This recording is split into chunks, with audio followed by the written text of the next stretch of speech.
In April of 1998, a driver noticed something on the side of Utah Highway 276 near Maiden Water Spring, Utah, that didn't belong, and stopped to investigate.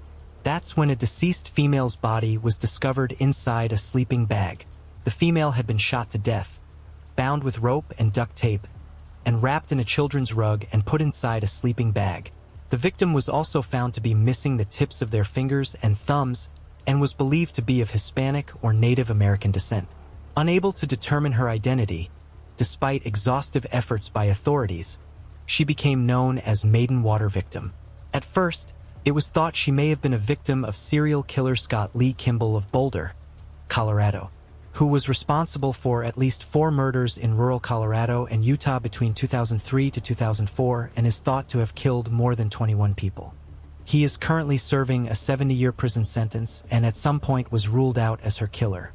Not only would her identity go unsolved for the next 20 years, but the identity of her killer would go unsolved for the next 24 years.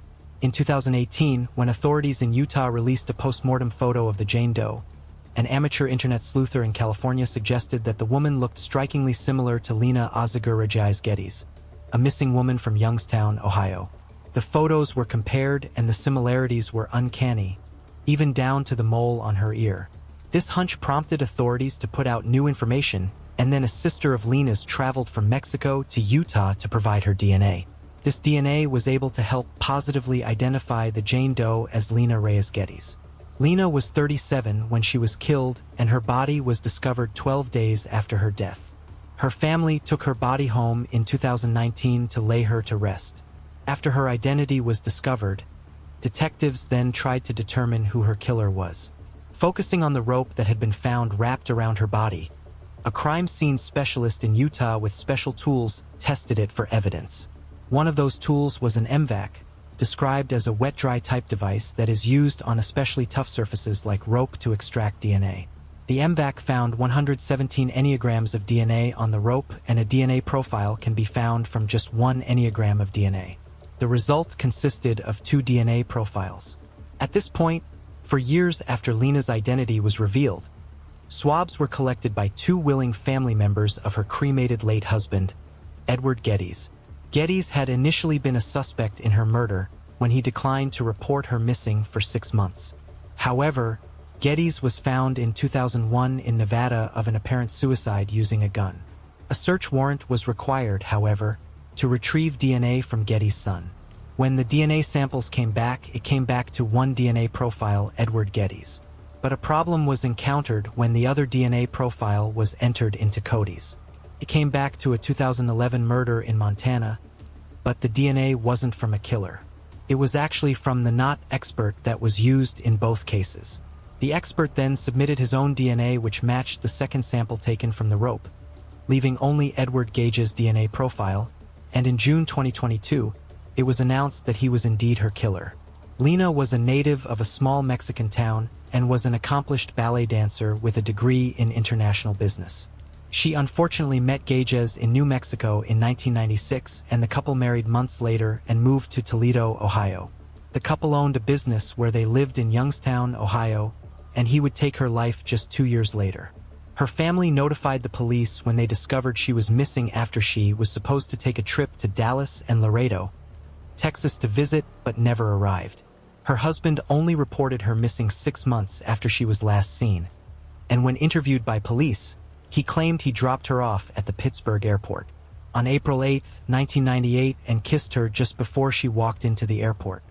He described a sleeping bag she was going to give a loved one as a gift that he tightly rolled up with rope just before she left on her trip. I have an update to a story I featured a while back.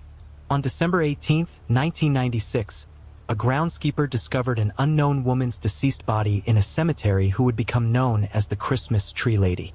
She became known as the Christmas Tree Lady because a small 8-inch Christmas tree was found next to her body. She had 2 envelopes in her pocket. One contained a suicide note requesting that an autopsy not be performed, and one contained 2 $50 bills to cover cremation, and the coroner, and both were signed Jane Doe. It was estimated that she was between 50 and 70 years old. After taking steps to hide her identity, she took her own life at the Pleasant Valley Memorial Park in Annandale, Virginia, 25 years ago. It was initially speculated that since she was found in the baby section of the cemetery that she was possibly grieving the loss of a child buried nearby.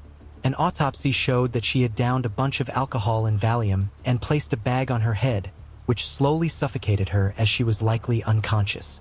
In 2000, a colored sketch of the woman was produced in hopes that it might be recognized by friends or family, but the sketch did not produce any leads that led to her identity.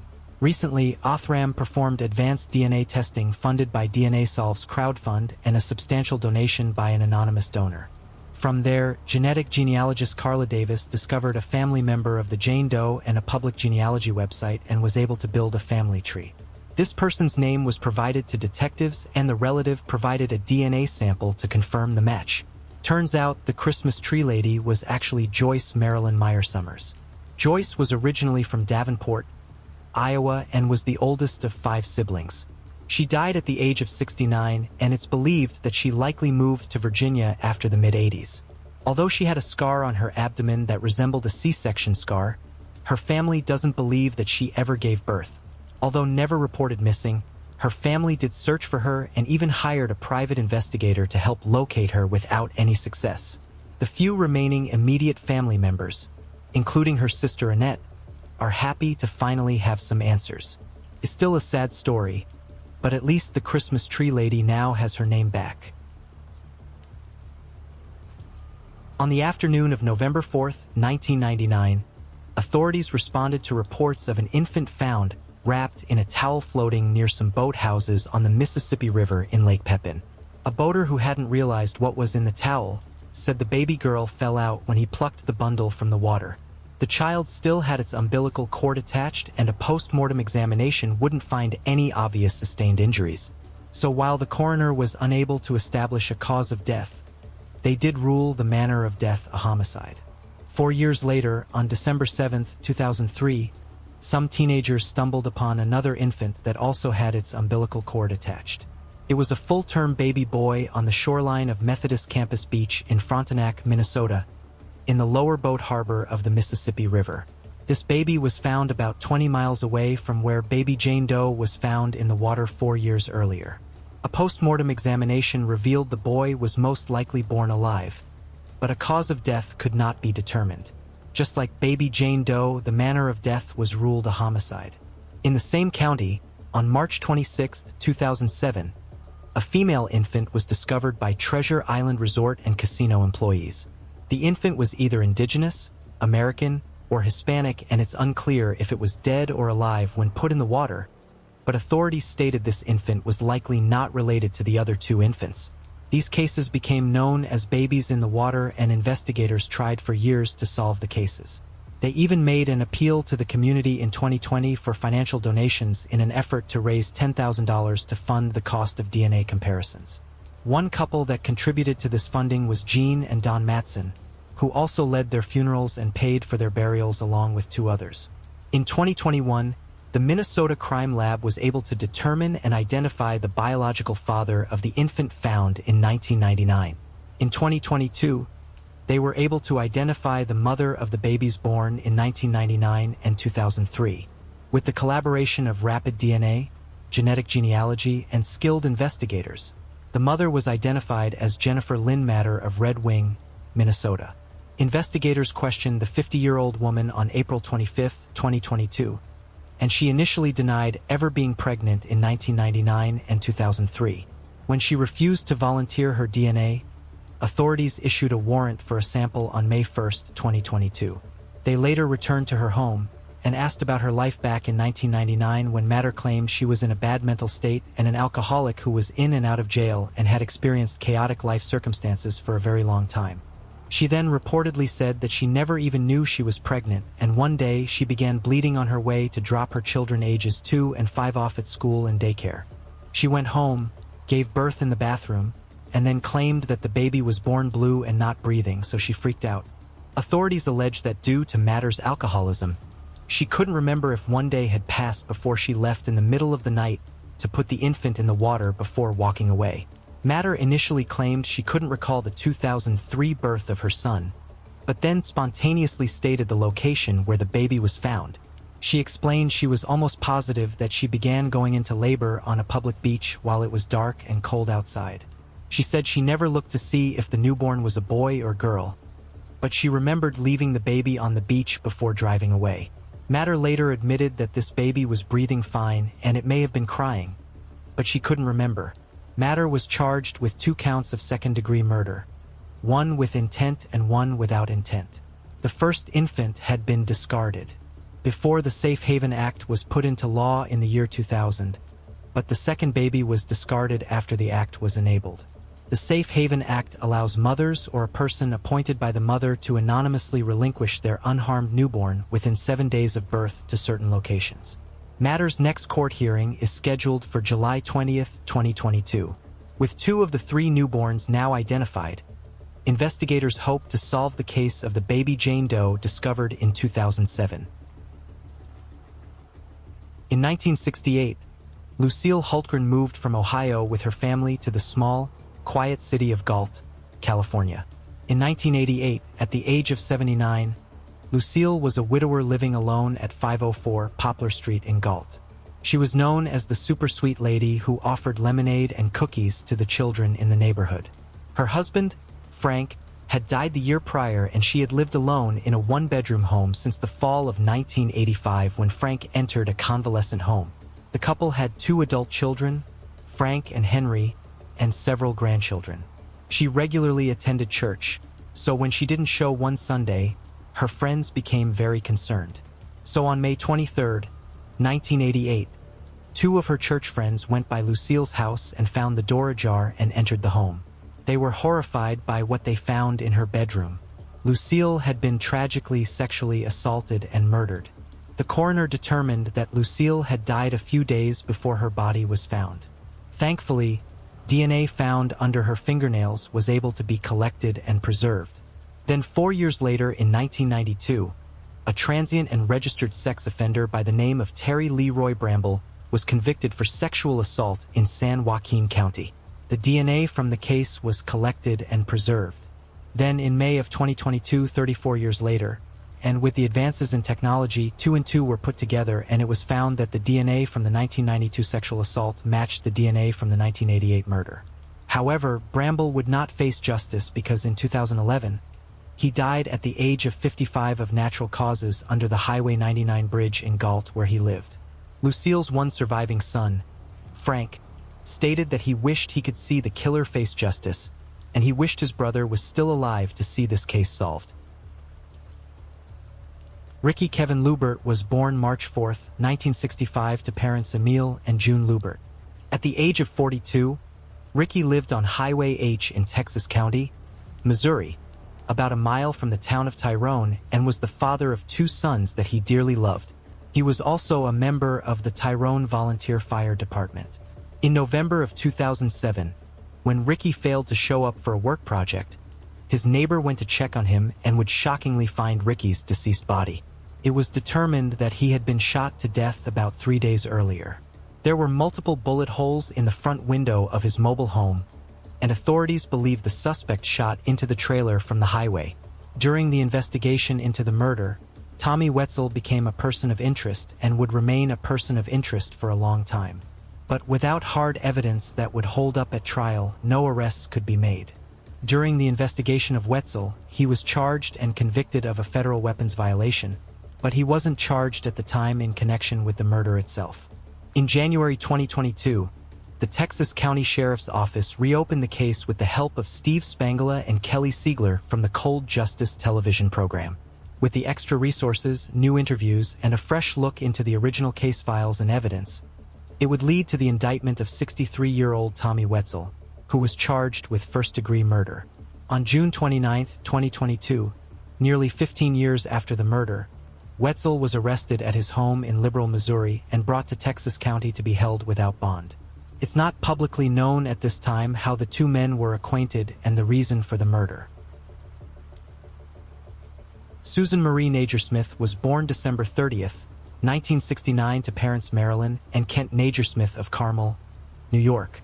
A cheerleader and competitive skier, she was known for her friendly and outgoing personality and as someone with lots of friends who enjoyed having fun.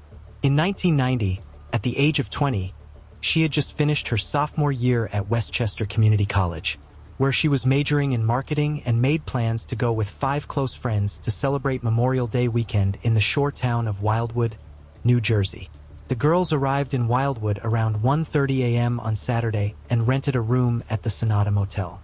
They had some alcohol and marijuana, and Susan decided to leave the room about 9 p.m. and venture out by herself to see if anything exciting was going on in the area. Since Susan was only 20, she couldn't legally drink at any of the bars that line the streets of Wildwood. Those streets were filled with thousands of young adults who had come to the shore for the holiday weekend, and there were dozens of house parties in the area as well. With many of them spilling over into the streets, it didn't take long for Susan to find one that looked inviting, and she began partying with strangers. At some point during the evening, Susan ended up at a party at the JoJo Apartments on Maple Avenue, about 5 blocks away from the motel where she was staying. By the time she got there, she had already consumed a lot of alcohol and was clearly intoxicated. She was seen throwing up at least once, and witnesses recalled that she was having trouble standing. She was offered a ride back to her motel by at least one person who was concerned about her, but she declined. The next morning, May 27, 1990, her partially clothed body was found near dumpsters behind Schellingers, a restaurant located just 2 blocks from one of the busiest sections of the boardwalk where she was seen hours earlier. There was a bloody handprint on her chest and blood on her t-shirt, which along with her bra was pushed up around her neck. There was also blood found on other parts of her body, and she reportedly had a skull fracture. Her jeans were pulled down and twisted around her left ankle, and her tennis shoes were missing and her feet were clean, showing she hadn't walked without her shoes on. A witness would eventually come forward with information. This witness was a 20-year-old man who was visiting the shore from Philadelphia that had left the apartments around 2 a.m. with her. He later told police that he had attempted to escort her back to her hotel, but she was so drunk that she couldn't recall the name of her hotel or where it was located. The man, who admitted that he had been drinking heavily as well, stated that he eventually gave up on Susan and went back to his own room. It was about 2:30 a.m. when he last saw her leaning against the wall of Schellingers restaurant on Atlantic Avenue at the time. He said she was so intoxicated that she would have been incapable of consenting to sex. A toxicology report showed her blood alcohol content was 0.285. While this witness was one of the last people to see her alive, he was ultimately ruled out as a suspect. Detectives eventually managed to locate and interview a total of 107 people who had seen or spoken to Susan on the night in question. They administered polygraph examinations to 17 people, but all of them were eventually cleared of any involvement in Susan's death. Initially, her death was covered up and classified as accidental due to alcohol intoxication and exposure. It's said that it was ruled accidental because the town wanted to protect terrorism, and it's also said that the medical examiner, Dr. John Napoleon, was incompetent and unqualified for the job. They told the public that she was drunk and she had consensual sex behind the restaurant, and afterwards she was too drunk to get up, and she froze to death in 57-degree weather. Dr. Napoleon's conclusion was that Susan's cause of death was lethal cardiac arrhythmia and hypothermia due to alcoholic intoxication and exposure. However, he explained away all the bruises on her body by claiming she had likely injured herself by falling down due to her level of intoxication. This lit a fire under her angry parents and local residents as well. Police could no longer conduct a homicide investigation despite the fact that many of them believed Susan had been murdered. A Seattle City resident named Terry Downey joined Susan's parents to attest to accidental ruling. She's also made a name for herself in Cape May County by questioning investigations into the deaths of several other women that occurred in recent years. Susan's parents hired attorneys and private investigators and fought a legal battle. Susan's father, Mr. Negersmith, also sought a second and third opinion from forensic pathologists who both reached the same conclusion. Susan was a homicide victim. The fight for justice had continued for 3 long years when a new prosecutor, Steve Moore, became the new Cape May County District Attorney. After reading the Negersmith's file, Moore reached the same conclusion as Susan's family. He lobbied state law enforcement officials, and an extensive review by the state police led them to the same finding: homicide. After a 3-year battle, her cause of death was changed to homicide after a world-renowned forensic pathologist, Dr. Michael Baden, viewed autopsy photos and listed 26 points of trauma on Susan's body. But still, the original medical examiner refused to change her death certificate. It wasn't until 1995 when a new coroner, Dr. Elliot Gross, was appointed coroner and agreed to take another look at Susan's death. Dr. Gross examined Susan's larynx, which had been preserved, and found that it had fractures consistent with manual strangulation. In October 1995, the cause of death on Susan's death certificate was finally changed to homicide. An autopsy determined that she was sexually assaulted before her death and DNA from the assault was preserved. A profile was later created from the DNA, and in 2018, the Major Crimes Unit started a genetic genealogy analysis of the unknown DNA profile.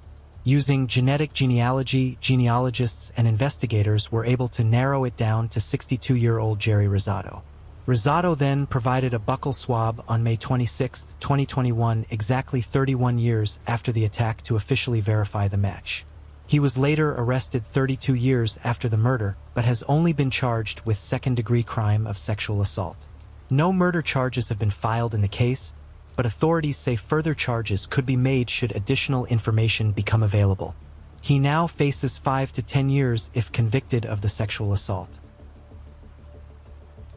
22-year-old Christine McWhorter and her aunt 31-year-old Beatrice Daniels were originally from the Philadelphia area of Pennsylvania and moved to Mount Union, Pennsylvania to get away from the city violence.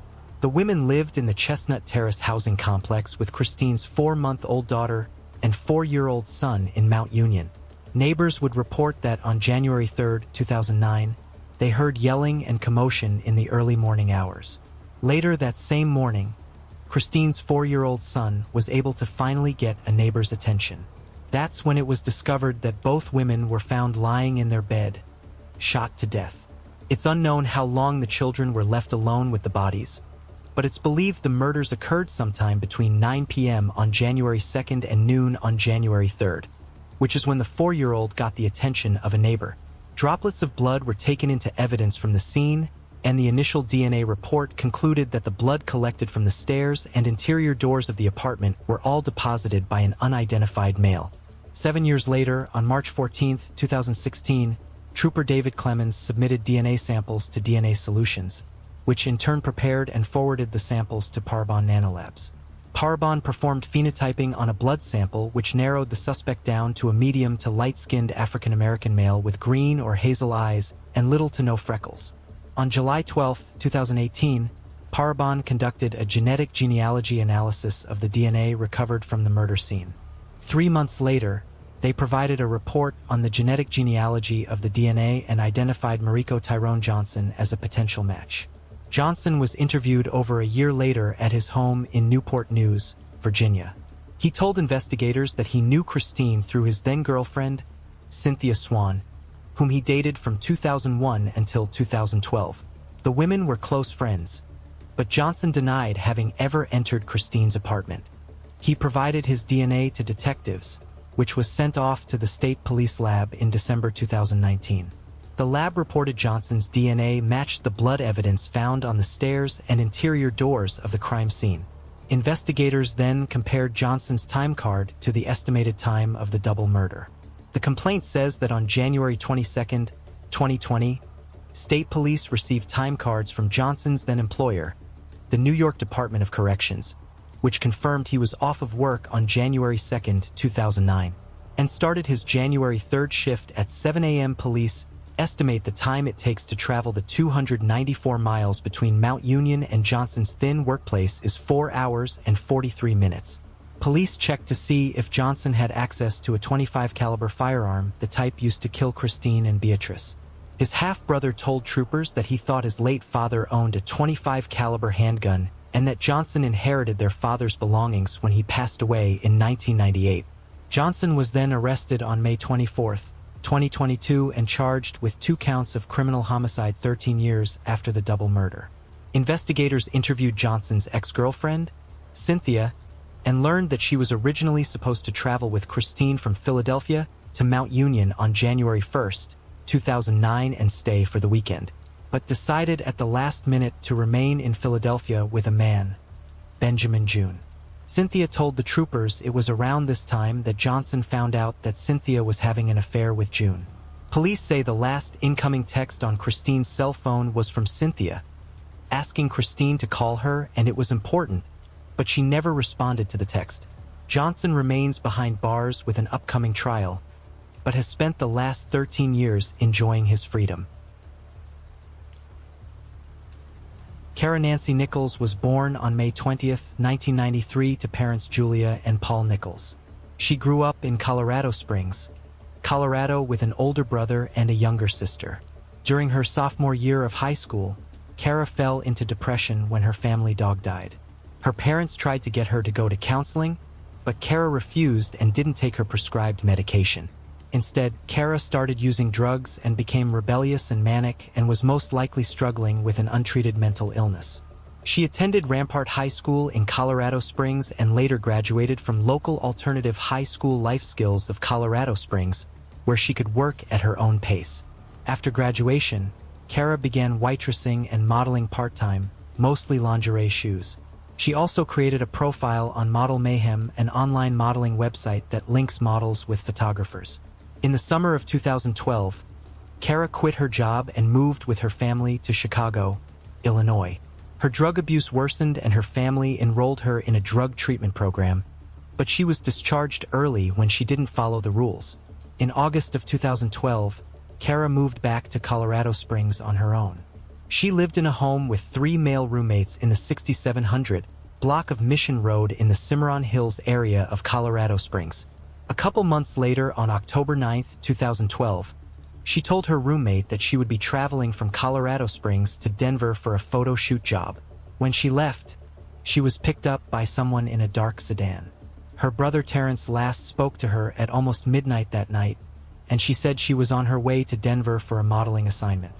2 days later, Kara's parents reported her missing when she didn't return. On November 30, 2012, a profile featuring photos of Kara appeared on My Red Book, which is an online Las Vegas escort website. When police called the number, her family said the voice was not hers. Authorities eventually concluded that the photos were taken from another source and that Kara was not in Las Vegas.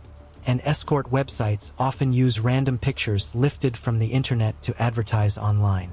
Months later, police learned she had actually been working as an escort and had placed an ad wearing lingerie on a classified ad website at 7:28 p.m. the night she disappeared. Kara's cell phone records revealed she made 8 calls on October 9, 2012 between 9:58 p.m. and 11:08 p.m. and that she last used her phone at 11:59 p.m. On May 8, 2013, the detective finally received a return call from a man who identified himself as Joel Hollendorfer. When asked if the phone belonged to Hollendorfer, he said yes. The detective said he was investigating a missing person case and his number was on the list of records from the night she disappeared. Hollendorfer said he was seeking escort services that night and answered Kara's ad, saying they spoke several times that night, but he was looking to go to her, but she only went to locations. Hollendorfer went on to say that they never met that night. Investigations volunteer Mark Oldfield was able to track Kara's phone movements the night of October 9th to its last known usage in the early hours of October 10th, 2012. Mark was able to determine that Kara left her house at approximately 11:16 p.m. and traveled the route that led directly toward Burgess Road, where Hollendorfer's family owned a farm. Further details revealed 6 calls and texts were sent and received from 11:34 p.m. to 11:41 p.m. coming off Woodsman Tower. Based on Kara's phone activity, her phone was at the intersection of Woodman and Black Forest Road at 11:33 p.m. Based on the last known activity from Kira's phone, it led them to 9665 Burgess Road. Detective Gigliotta obtained a search warrant for the address on October 2, 2014, a year after she went missing. Multiple agencies participated in the search, including cadaver dogs. Hollendorfer's mother, Betty, walked the property with members from the search team and pointed out numerous locations where animals may be buried since purchasing the property in 1985. Cadaver dogs were brought to the property and ground-penetrating radar was used to determine spots that had been disturbed. But instead of excavating the spots, they did what Betty suggested. They searched the property across the street at 11,660 Greenacres Lane, which her son also had access to. Cadaver dogs narrowed in on a shallow grave which was excavated, and it was apparent that roots were dug up at the site and a hole had been dug to about the size of a human body, but no human remains were found. For reasons that are not explained in the affidavit, none of the other areas the dogs hid on were excavated, leading to the question, why bring cadaver dogs to a property and not dig when they hid on certain areas? Turns out, Betty was protecting her son, and if they would have excavated the areas across the street that the dogs hid on, they would have found what they were looking for. During an interview that same month, Hollendorfer admitted to looking up Kara online, wanting to meet her and communicating with her. He said Kara never met him at the location that she was supposed to, and he never ended up meeting her. He added that he had been heavily involved with escorts and drugs, which he says is why his marriage ended.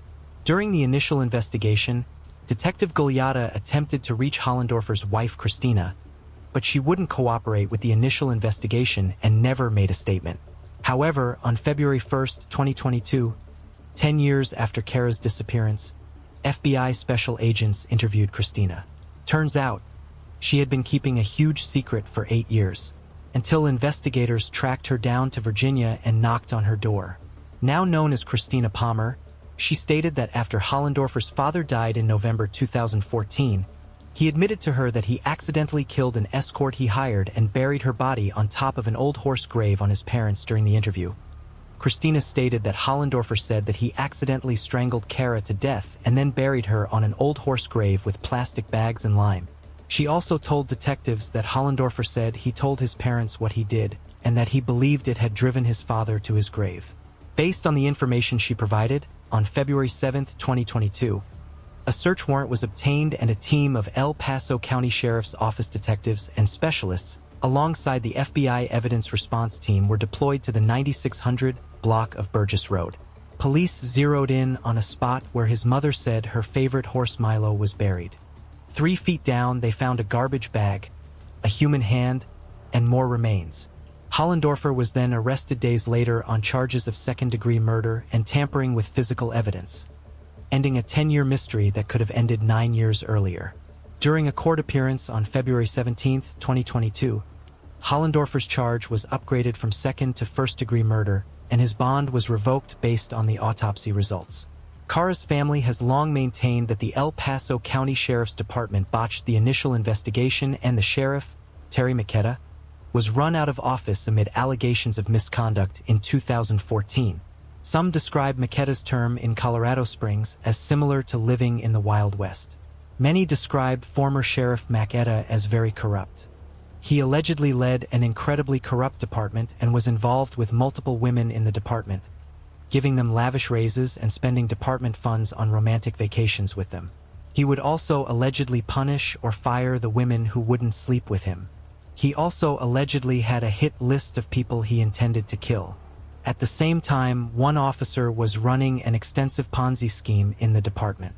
David Hawkins had collected around $300,000 in cash from fellow deputies and even their families, but never invested it and was eventually convicted and sent to prison. The allegations against McKetta were already years old at that point, but he couldn't be forced to resign because of some technicality. McKetta also mismanaged the investigation into the devastating Black Forest fire. In the summer of 2021, less than a year before Kara's body was discovered, several local area residents became concerned about the condition of 2 horses on the Hollendorfer's property, Meadowview Farm. The El Paso County Sheriff's Office investigated and had a veterinarian and a horse rescue come to the site. Unfortunately, both horses had to be euthanized because they were so starved they could not be saved. It's unclear what, if any, charges were filed against the Hollendorfers. I'm sure they were likely more concerned about law enforcement being so close to Kara's grave at the time. Her parents were in disbelief 2 years after their daughter went missing over a recording released by the El Paso County Sheriff's Office that suggests the initial investigator brushed off the case. In the 50-minute recording, Patrol Deputy Cliff Porter is confronted by his superiors about statements he made in Kara's case. Porter was taken off the case after a couple of months, but he came under fire after statements he made to his replacement were reported to his superiors. He repeated those statements in a meeting as well. This is what he said. I said, maybe somebody would finally just say, look, this is a cold case. This girl is probably dead. We're gonna work the leads, but we're gonna shelve this thing. We won't overreact every time Mr. Nichols comes in. Kira's mother stated that in the first few weeks, they were wondering why Officer Porter wouldn't respond to their calls. And when he did, he seemed very cynical, very negative about the possibility of finding their daughter alive. She stated, "You just wonder what else has gone on. You wonder how many other victims have been treated like this. It just re-victimized a family who's already suffering." 34-year-old Rita Gutierrez Garcia was born April 7, 1983, and was described as an attentive and compassionate mother of her 3 boys. On March 17, 2018, she went out with friends to celebrate St. Patrick's Day. After spending time at the Speakeasy and Breakers Grill on Main Street in Longmont, Colorado, she and friends went through the alleyway to the parking lot behind Three's Bar to leave. Rita was on the phone with someone at 2:30 a.m. when she told her friends she was getting a ride with someone else, and so they left. Sadly, this is the last time they would see her alive. Later, her mom arrived at Rita's home on Sunday to take her 18, 13, and 9-year-old grandsons to church. That's when the grandmother learned her daughter was missing, and after an exhaustive search for her, they reported her missing the following day. Early on in the investigation, Juan Figueroa was identified as a possible suspect in her disappearance. Several witnesses also reported that he had interacted with Rita inside the bar about 1:30 a.m. and was seen outside of the bar near her about an hour later. A security camera captured Figueroa's truck traveling through that exact same area at 3:03 a.m. Cell phone data from Rita's phone placed her phone near the 600 block between Main Street and Kaufman Street between 2:40 a.m. to 03:03 a.m. on the morning she was last seen. 4 minutes later, 2 911 call hang-ups were made from Rita's phone. Her phone dropped off the network at 3:10 a.m. and was in the area of 3rd Avenue and Vivian Street in Longmont at that time. Rita was missing, and evidence pointed to one person responsible for her disappearance. That was Figueroa. Figueroa left Colorado 2 days after Rita went missing after police attempted to contact him at his mother's home in regards to her disappearance. He was briefly in Texas, but later crossed the border into Mexico. While in Mexico, he asked several people for money and said he was in trouble and that he planned to sell his truck. He tried to re-enter the U.S. and was arrested on March 27, 2018 on a warrant for a separate sexual assault and attempted murder of a woman a year earlier, for which he was later convicted and sentenced to 93 years to life. While behind bars, he told a cellmate that he strangled the missing woman and disposed of her body before returning to his sister's house. He also told that cellmate, according to the indictment, that she had called him a weirdo, which caused him to punch her, knocking her unconscious. After that, he strangled her to death.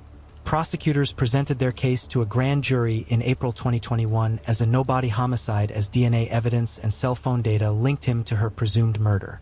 2 months later, the grand jury indicted him for first-degree murder and kidnapping in Rita's case. In court, he admitted to knocking her unconscious, dragging her to his vehicle, and strangling her. He said he believed he was insane that night and snapped when she called him a weirdo. As part of a plea deal, Figueroa led investigators to the location of Rita's body. She was recovered in an area of northern Colorado's Weld County on April 28, 2022. Figueroa pleaded guilty to second-degree murder and first-degree kidnapping. He was immediately sentenced to 48 years in prison. The sentences will be served concurrently along with the 93-year sentence he's already serving for the unrelated case of kidnapping and attempted murder of another victim. Clifford Bernhard served his country as an Army sergeant in the Vietnam War and was ultimately awarded a Purple Heart. After serving in the Army, he began working as a construction worker. On June 7, 1969, he would marry his high school sweetheart, Linda Reich. The couple was very much in love and very well liked by all that knew them. On November 6, 1973, the 24-year-olds were still settling into their new ranch-style home at 1116 Dorothy Lane near the Yellowstone River in Billings, Montana. They had planned to go have dinner at Linda's parents' house around the corner, but they decided to cancel. Linda called her mother June Reich and told her they planned on staying in for the night instead. The two enjoyed a hamburger casserole that Linda had whipped up for them.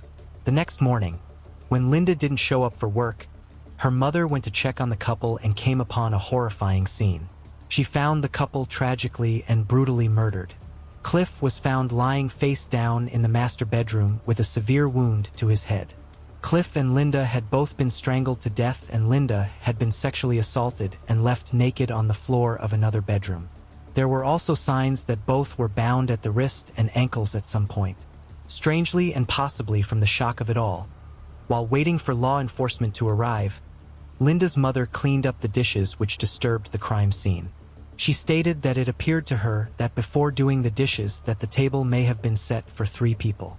The killer had opened up windows in both bedrooms the bodies were found in and turned the furnace down all the way. The lowest temperature that night was 6 degrees, making it cold enough for a bowl of ice cubes found next to Linda's body to remain frozen. It's unknown what the bowl of ice next to her body was for, but possibly used during the sexual assault. Missing from the house was all of Linda's panties, some of her shoes, and her green suitcase. With no signs of forced entry, investigators speculated that they knew their killer and had willingly let them in. Also, the murder may have been premeditated as he brought his own leather bindings. The crime devastated the Bernhard and Reich families, and left a void in the lives of all who knew Linda and Clifford. Over many years, about 80 DNA samples were collected from persons of interest, but none were a match. In 2004, there was a huge break in the case when DNA was discovered on Linda's purple pants. It was entered into Cody's, but there was no matches. Then in 2012, a cold case unit became obsessed with finding the killer in the following year. An anonymous donor offered a $100,000 reward for information leading to a conviction. In 2015, the county hired Parabon to analyze the DNA and created a composite predicting the suspect's ethnicity, hair, and eye color and complexion. A few years later, in 2018, when forensic genetic genealogy was fully blossoming, genealogists were working tirelessly to pinpoint who the DNA belonged to. Finally, on January 3, 2019, Parabon determined the suspect was one of 2 brothers. Unfortunately, one of those brothers had died, and so investigators obtained DNA from the one living and were able to rule him out, which means the DNA could only belong to one individual. 45 years after Linda and Cliff's deaths, authorities announced the suspect, Cecil Stan Caldwell, a former co-worker of Linda's at a grocery store warehouse. Linda worked in billing and secretarial work while Caldwell worked in the warehouse and meat department. He was also a father of 2 adopted children and 2 stepchildren and had no criminal history. Unfortunately, in 2003, he died in Billings at the age of 59 and never faced justice. Caldwell had no arrest record, and authorities likely will never know the true motive for the slayings. Former Deputy Dean Mellum, who worked on the case in 1973, said he hopes the news will at least give some comfort to the couple's families. Kim Everett Kirk was born January 12, 1970, and was one of 3 daughters. She met David Neil Cox through a friend at work around the year 2000, and initially he was a nice guy. They quickly married, and he became a stepfather to Kim's 2 daughters, and the couple went on to have 2 sons together. Cox was a truck driver, but following a back injury and a prescription for painkillers, he left the workforce and qualified for disability. He then became addicted to meth and started abusing Kim. Due to the drugs, his behavior and personality had suddenly changed. At some point, Cox had even gone as far as manufacturing his own meth. In 2009, when her daughter Lindsay confessed to her mother that Cox had been sexually assaulting her for a few years, Kim finally decided to divorce him. But this instilled fear into Kim, and she made plans for her and the kids to take refuge at a women's shelter out of fear that Cox would retaliate. Kim took the children and left and pressed charges against Cox, and when deputies arrived to the home, Cox was arrested for statutory rape, sexual battery, and child abuse. They also found the precursors to make meth. Kim, still deathly afraid of her estranged husband, moved her and the children in with her sister, Christy Simon. While in the county jail, he told other prisoners that if he ever got out, he would kill his wife. However, unable to raise bond money, he remained in jail for 9 months. During that time, he often made threatening phone calls and would tell her he was coming for her. Suddenly, in April 2010, his bond was significantly reduced, allowing him to raise enough funds to get out. The family only learned he had been released when a friend saw him on the street and called Kim. She then went to the Chancery Court and got protective orders against him in Lee, Pontotoc, and Union counties. Now that he was out, he would sometimes drive by her home and point his finger at her and simulate a gun. Then about 7 p.m. on May 14, 2010, tragedy would strike. 12-year-old Lindsay was sitting on the couch while her mom's sister, Christy, was cooking dinner and one of her brothers was playing basketball outside. Her mother, Kim, was in the back of the house preparing a bath for her youngest son. That's when Cox shot through the screen door of the home in Sherman, Mississippi, before barging inside and ordering Lindsay not to move. He then chased her aunt out of the house. He then found Kim and shot her twice. Her youngest son would frantically run to a closet. Meanwhile, Aunt Christy called Kim's parents and told them what was happening. Cox called her parents and told them it was all their fault he was arrested and he had planned to kill all of them. Kim's father and stepmother, Benny and Melody Kirk, then had to serve as negotiators on the phone with Cox.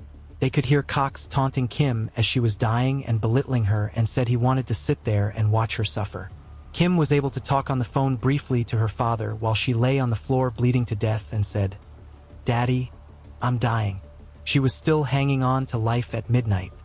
He had barricaded the four of them inside the home and physically and mentally tortured the family and told law enforcement he planned to kill the children and then himself. When he stopped talking to law enforcement at 3:23 a.m., officers stormed the house and arrested him. Kim was sadly already deceased during those nearly 9 hours of holding the children hostage. Cox sexually assaulted his stepdaughter, Lindsay, 3 times in front of her dying mother, even as police surrounded the home. 2 years later, he pleaded guilty to capital murder, kidnapping, and several other felonies related to the standoff and was sentenced to death. He then began years of appealing his conviction and sentence. He then made plans to waive his appeals and proceed with the execution, which infuriated Lindsay as she wanted him to sit in prison and reflect on what he did to her and her family. Lindsay has allowed her name to be made public to tell her story. On November 17, 2021, 50-year-old Cox died by lethal injection at the Mississippi State Penitentiary, and Lindsay, now 23, was there to witness it. He became the first Mississippi inmate to be put to death in 9 years. In the days prior to his scheduled execution, Cox made a shocking confession. He said that he had been the one that killed his sister-in-law, Felicia Cox, who was married to his brother. On November 19th, 2 days after his execution, his attorneys hand-delivered a letter in which Cox confessed to the murder and gave details of where her body is located. Felicia had been missing since July 2, 2007, after making a visit to Kim and David Cox's home. Her remains were found where he said they'd be in Pontotoc County on his family's former property. He had been a person of interest in Felicia's disappearance, but authorities had no evidence at the time. Kim's father and stepmother raised Lindsay and her 2 younger brothers after Kim's death, and one of his sons still has fear that he will come after them, even knowing that he is no longer breathing the air that he didn't deserve. Anna Mariah Wilson was born on May 18, 1996 in Littleton, New Hampshire, to Eric and Karen Wilson. She grew up in Kirby, Vermont, and went by Mo and was a gifted multi-sport athlete. She was the captain of her high school soccer team and was a nationally ranked junior skier, placing 3rd in the 2013 U.S. Junior National Championship downhill event. After college, she transitioned from skiing to biking, and at the age of 25, she was a professional bike racer and worked as a demand planner for Specialized. She enjoyed cooking, riding, and traveling, especially to Italy. She recently excelled at gravel racing, a relatively new category of cycling that some consider a hybrid of road cycling and mountain biking. On May 10, 2022, a profile in Bello News referred to her as the winningest woman in the American off-road scene. The next day, May 11, 2022, was preparing to compete in the 157-mile gravel low-coast bike race in Texas. She was staying with a friend in Austin, Texas, while preparing for the upcoming race in Hico. She told her friend she was going for an afternoon swim, but she didn't go along. Cyclist Colin Strickland joined her and the two would have dinner together afterwards. Colin would then drop Mo back at her friend's house. That's where the story takes a horrible turn.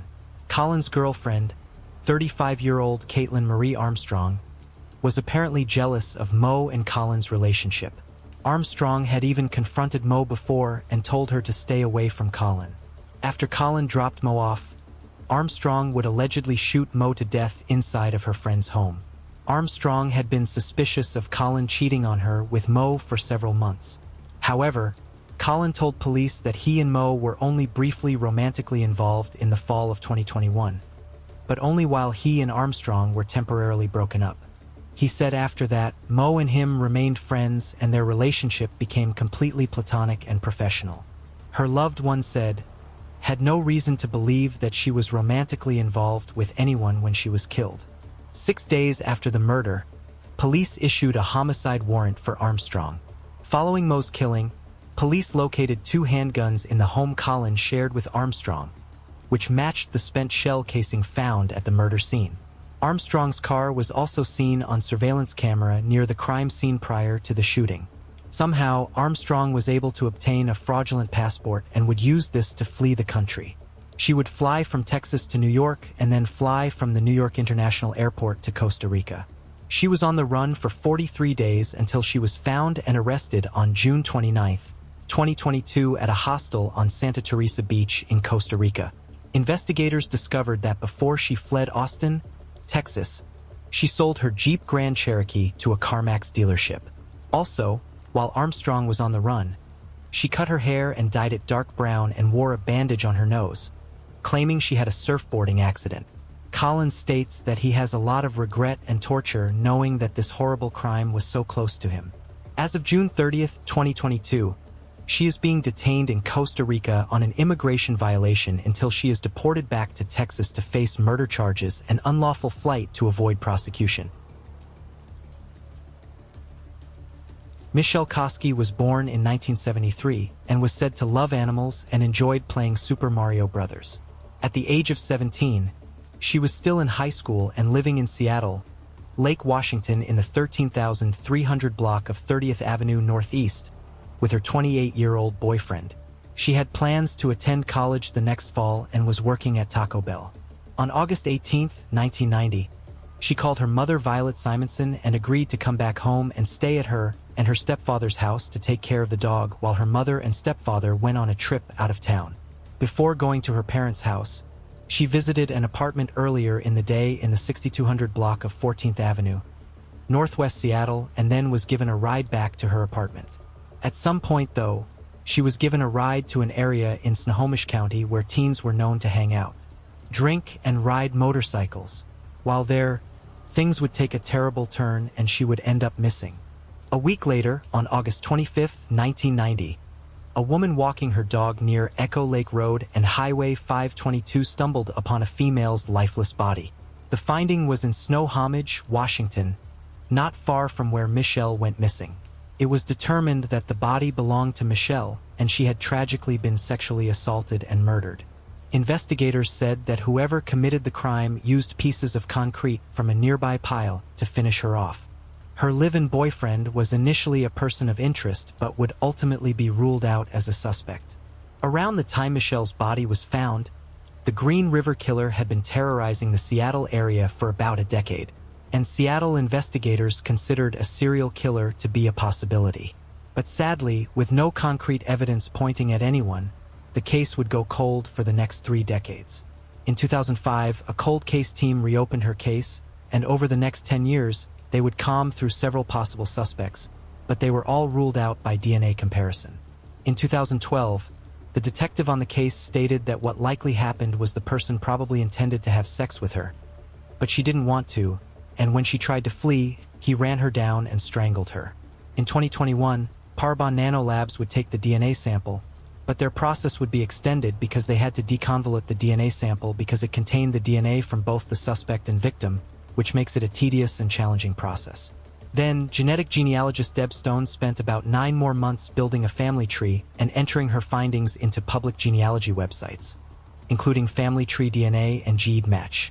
From her home in Oregon, she then found 2 likely suspects, which were 2 brothers, and these names were provided to the Snohomish County Sheriff's Office to finish the investigation to determine which one was the likely killer. State and county crime labs compared the crime scene samples to one of the brothers, revealing they were the same person and the DNA was a match. 32 years after her murder, on June 30, 2022, the sheriff's office announced they had identified the killer as Robert Anthony Brooks. Authorities say Brooks was 23 at the time and had been released from prison 4 months before the murder and was living with a relative only a few blocks from Michelle. Authorities did not say for what he was previously convicted of, but it was reportedly a juvenile conviction. During his life, he was never on detectives' radar in her case, and it's unclear how and when she crossed paths with Brooks. But this waste of space wouldn't face justice for Michelle's senseless murder because he died of natural causes at the age of 48 in King County, Washington in 2016. Michelle's mother told TV news crews she was grateful there would be no trial and said other families waiting for answers should take this case to heart and wait for the technology as it's getting better every day, and pretty soon none of those bad guys will be able to hide. In August 2019, employees of McKnight Tire in Columbia, Missouri found a small backpack hidden inside of a tire along the tree line at the edge of the store's parking lot. Upon checking it, they made a gruesome discovery. In the backpack was the decomposing remains of a full-term female infant, which was mostly bones.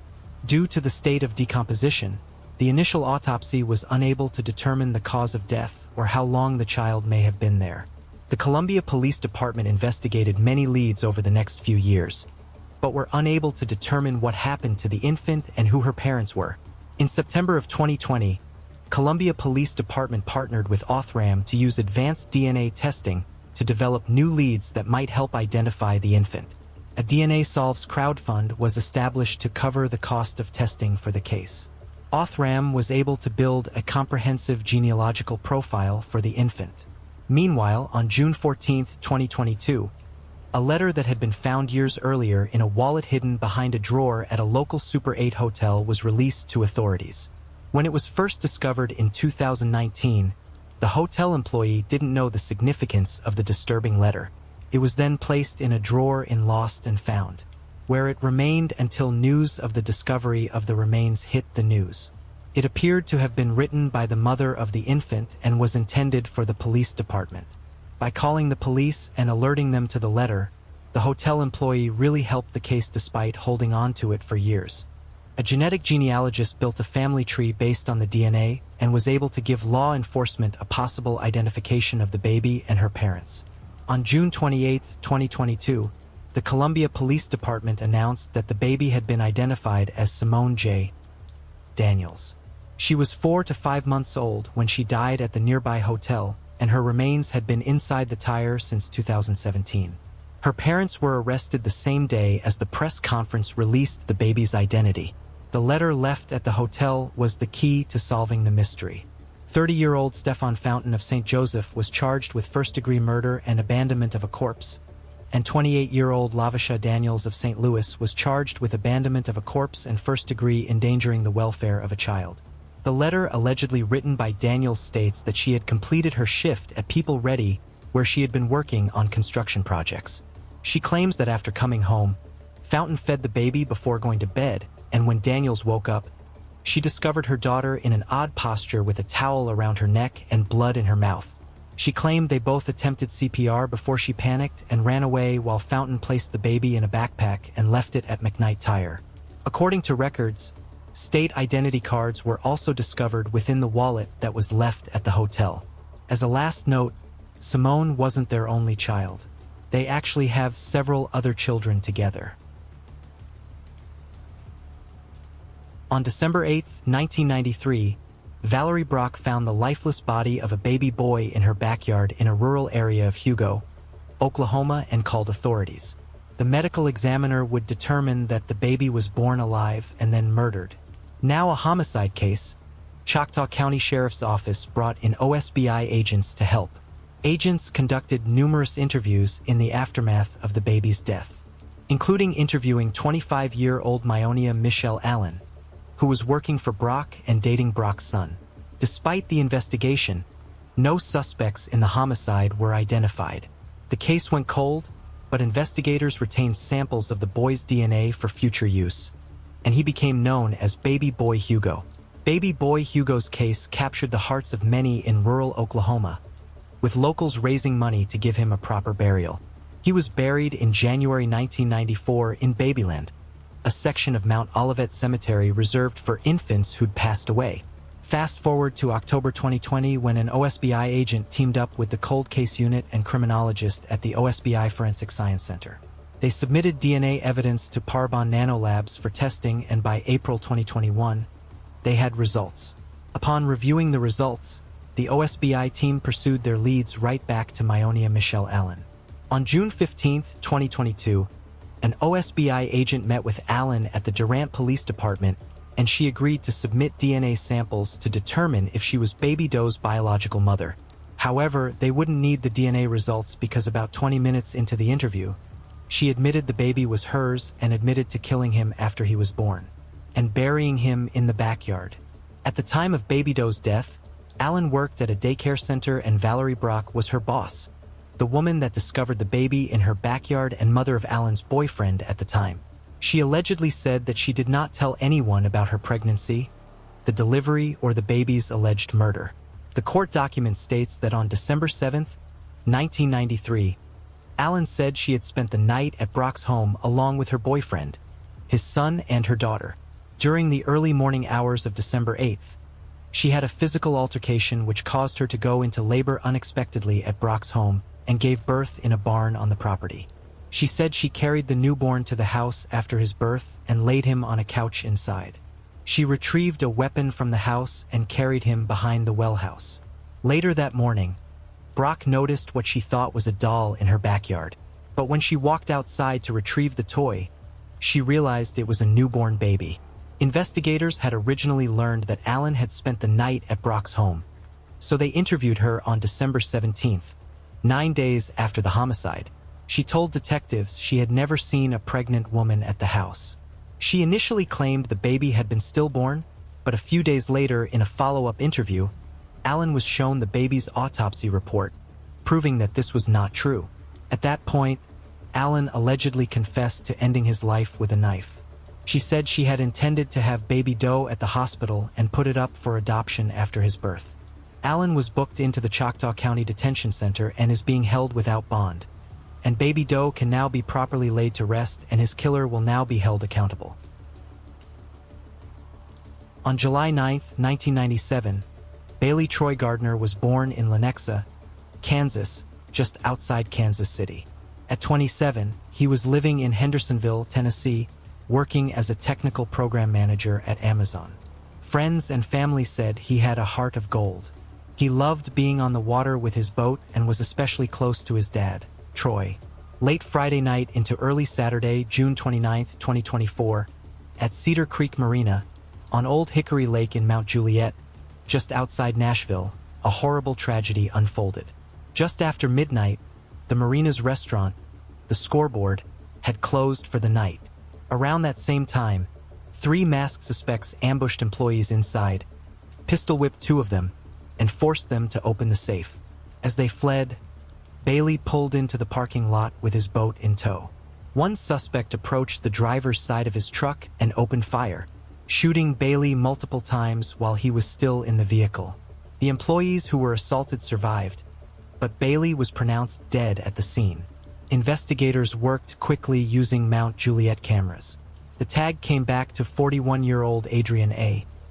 McLean of Nashville. 3 weeks after the shooting, on July 17, 2024, McLean was arrested and charged with first-degree murder and 3 counts of aggravated robbery. Authorities also noted he had overstayed his visa. 2 accomplices remain at large. 14 months later, in mid-September 2025, a Wilson County jury convicted McLean of first-degree murder and aggravated robbery. Under Tennessee law, the conviction carries a mandatory life sentence. Formal sentencing is currently set for January 9, 2026. Investigators are still seeking the other suspects and are offering a $15,000 reward for information leading to their arrest. Caitlin Jordan Crocker was born May 18, 1999 in Columbia, South Carolina to Harold and Jonna Crocker. At 19, she was living in Winesboro, fun, a little stubborn in the best way, and dreaming big.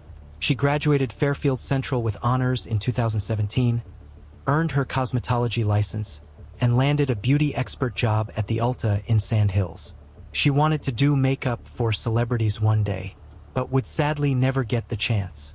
As for her love life, she was in an on-again, off-again relationship with Alexander Harmon and sometimes stayed at his place in Camden. That's where she was the night of June 2, 2018. Deputies were sent to Harmon's home on Cleveland School Road after his father, calling from New York, told 911 that his son said he'd shot Caitlin and planned to take his own life. When officers arrived, they found Caitlin inside, dead from a gunshot wound to the head. They recovered a 12-gauge shotgun and a spent shell. On body cam, Harmon admitted the shooting and was arrested. Investigators have not publicly offered a specific motive. No robbery, no intruder, just a deadly act inside a troubled relationship. Harmon was booked in 2018 and initially released on a $150,000 surety bond. He missed a court date on November 17, 2023, and a warrant was issued. After more than a year on the run, U.S. Marshals arrested him in Iowa in January 2025, and he was extradited to Kershaw County. On September 19, 2025, the jury found Alexander Harmon guilty of Caitlin's murder. He was sentenced to life in prison. It was a dark, snowy night on February 3, 1972, when the Durhams, a well-respected family in North Carolina, were brutally murdered in their own home. The case remained unsolved for over 5 decades, causing fear and unease in the community as people wondered who could have committed such a heinous crime. There are some mysteries in this world that seem to be shrouded in darkness, their secrets hidden away from prying eyes and curious minds. Finally, investigators were able to solve the triple homicide after more than 50 years in 2022. Could this case have been linked to organized crime? How were police able to solve this case? Today's case takes us to the beautiful city of Boone, North Carolina, which is a picturesque mountain town located in the northwest region of the state.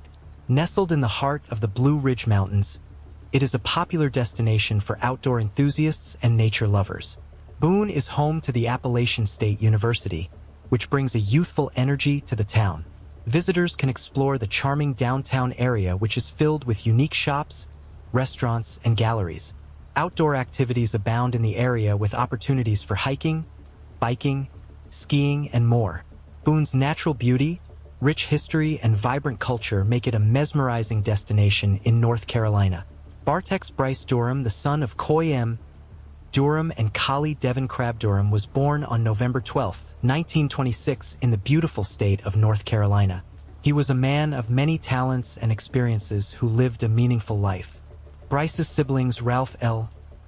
Durham and Gail Durham Manlin were an important part of his life while growing up. He graduated from Appalachian State University with a degree in history and physical education in 1941, and went on to teach for a year at Mount Pleasant School in Wilkes County after World War II.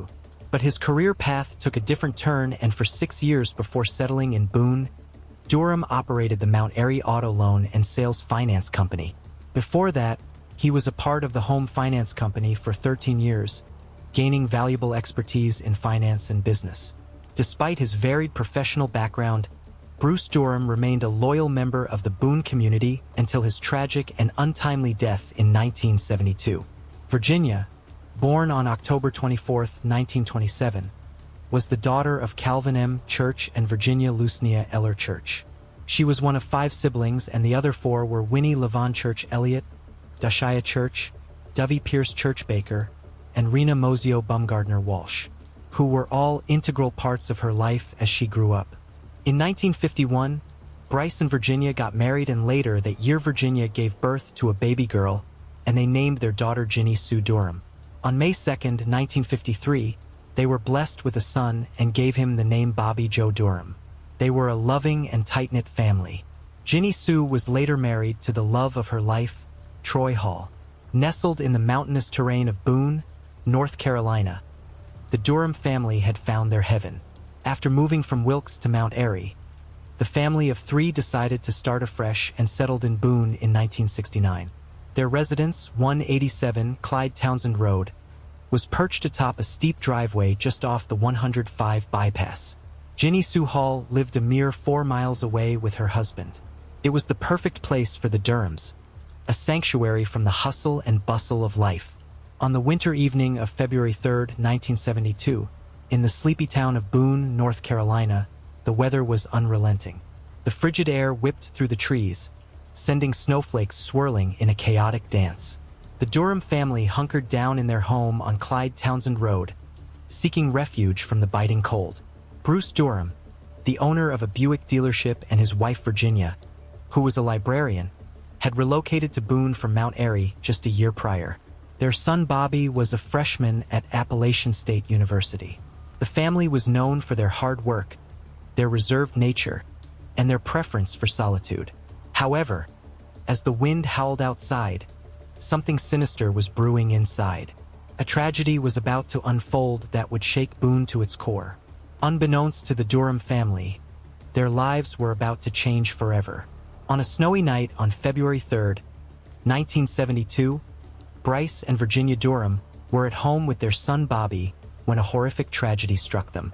The Hall family sat cozily in their split-level home, at peace and content. But their peace was soon shattered by a phone call that sent shivers down their spines. Virginia Durham's panicked voice on the other end of the line conveyed the urgency of the situation. Her voice trembling as she whispered to her son-in-law, Justin Troy Hall, about several intruders who had broken into her home. But before anyone could make sense of the call ended abruptly, leaving Hall wondering if it was just a cruel prank. Despite Hall's doubts about the validity of the call, his wife Ginny was overcome with worry for her family's safety. They hurriedly made their way to the car, which stubbornly refused to start. As the road up to the Durham's house was treacherous, they couldn't make it on foot. Luckily, a neighbor and private detective, Cecil Small, agreed to drive them up there. Ginny remained in the car as Hall and their neighbor Cecil went inside. What they found inside the house was a scene of chaos. The house had been ransacked and the sound of running water filled the air. But as they made their way to the ground floor bathroom, the true horror of the situation was revealed. There in the cramped space lay the lifeless and fully clothed bodies of Bryce, Bobby, and Virginia Durham in the bathtub, their heads submerged and the water still running. The phone line had been ripped from the wall, leaving the house eerily silent. With no other options left, Hall called the authorities at around 11 p.m. from the neighbor's apartment to investigate the gruesome scene before them. In a matter of minutes, a flurry of law enforcement officers arrived, their flashing lights piercing through the dark of this snowy night. As investigators stepped into the Durham home, their eyes scanned the once tidy interior that now looked like a tornado had ripped through it. Drawers were pulled out, clothing was strewn across the floor, and pictures hung at odd angles or lay shattered on the ground. Closets had been ransacked and the furniture was knocked over as if the perpetrators had been searching for something in a frenzied state. The officers' eyes then fell on the torn sofa set where the Durhams had been peacefully enjoying a late-night snack in their favorite TV show. The sight of the chaos and violence left a heavy feeling in the pit of their stomachs as they knew they were in for a long and grueling investigation. The television still flickered, with 3 half-filled glasses and plates of partially eaten food left abandoned on a coffee table. Further, they noticed something peculiar on the kitchen table, a half-eaten baked chicken, which indicated that the crime happened while the Durhams were enjoying their meal together. At first, it appeared to be a simple robbery gone wrong, but the presence of untouched valuables raised suspicions. A money bag bulging with cash sat undisturbed, a testament to the fact that robbery was not the motive behind the heinous crime. The agents from the North Carolina State Bureau of Investigation knew they had to act fast. They carefully transported the bodies to Chapel Hill for an autopsy. The results were grim, but not surprising. Dr. Paige Hudson, the state medical examiner, confirmed the cause of the Durham's family death. Virginia died of strangulation, while the 2 men had been strangled and drowned. As the investigation into the Durham family murders began, agents from the North Carolina State Bureau of Investigation descended upon the Durham residence, determined to uncover the truth behind the brutal murders. With precision and determination, they combed through every inch of the house, carefully cataloging every clue and piece of evidence they found. As the investigation deepened, the team grew, swelling to 7 or 8 agents by Saturday morning. But that was only the beginning. To unlock the secrets of the crime, they called upon the expertise of 2 top physicists from the State Crime Laboratory, who arrived in Boone late Saturday night to join the hunt for answers. For hours, they pored over the evidence, piecing together the clues and working tirelessly to unravel the mystery of the Durham murders. As the investigation proceeded, witnesses came forward with vital information. One eyewitness reported seeing a green and white SUV leaving the Durham's residence just after 10:30 p.m. that fateful night, but the vehicle disappeared in seconds. The North Carolina Highway Patrol launched a search for the SUV and found it abandoned on the side of the road a few miles away. The engine was still running, windshield wipers slapping against the snow, and doors firmly closed. The investigators realized that the killers had used the SUV as their escape car. It was later discovered that Bryce Durham had taken the SUV from his dealership to get home in treacherous weather conditions. As the police searched the car, they found a bag of silver presumably taken from the Durham residence. It was a pivotal clue, and investigators hoped it would lead them to the perpetrators of this heinous crime. The investigation into the Durham murders was a tough journey through the murky waters of suspicion and speculation. The list of possible suspects was long and winding, with multiple twists and turns along the way. Justin Troy Hall, the estranged son-in-law of Bryce and Virginia Durham, was among those scrutinized by authorities. A group of men from Asheville also came under the microscope, arrested and charged in connection with the killings, only to be set free due to a lack of evidence. Rumors and whispers of a contract killing hung heavy in the air, fueled by the precision of the knots used to bind the victims. But as the years rolled by, leads became cold. The Watauga County Sheriff's Department, Boone Police Department, and North Carolina State Bureau of Investigation all toiled tirelessly, yet the trail grew colder with each passing day. It seemed as though the answers to this brutal crime would forever remain a mystery. For over 45 years, the Durham triple murder case remained an unsolved mystery, with leads drying up and investigators struggling to piece together the clues. But in 2019, a glimmer of hope emerged after a conversation between a man named Shane Burt and a sheriff's deputy in Georgia. Shane Burt was the son of a suspected killer, Billy Sunday Burt, who died in prison in 2017 while serving a life sentence for 3 murders that he committed in the 1970s.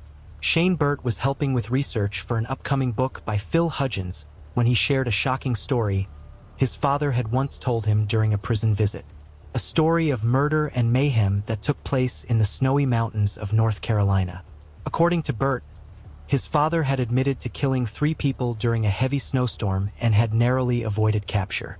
The news sent shockwaves through the White County Sheriff's Office, which immediately reached out to their counterparts in the Watauga County Sheriff's Office to share the information. This conversation led to a renewed investigation into the Durham murders case and brought new hope for justice for the victims and their families. The wheels of justice never stopped turning, and in the case of the Durham murders, they turned slowly but towards the truth.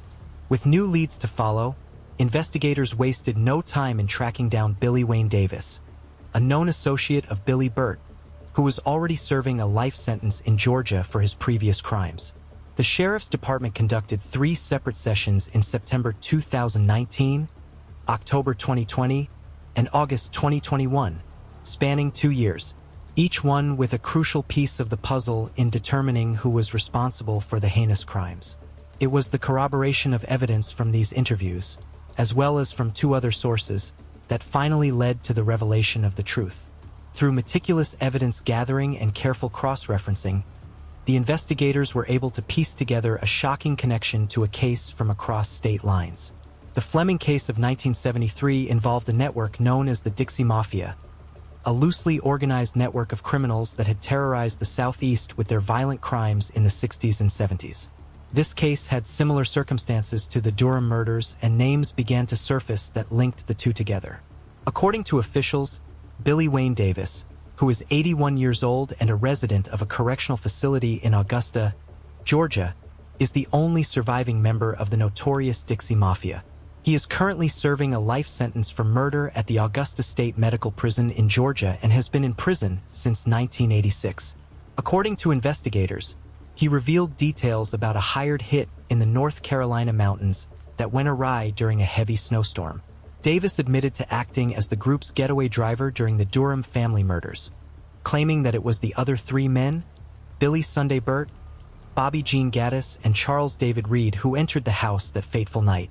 Davis refused to reveal any other information about them.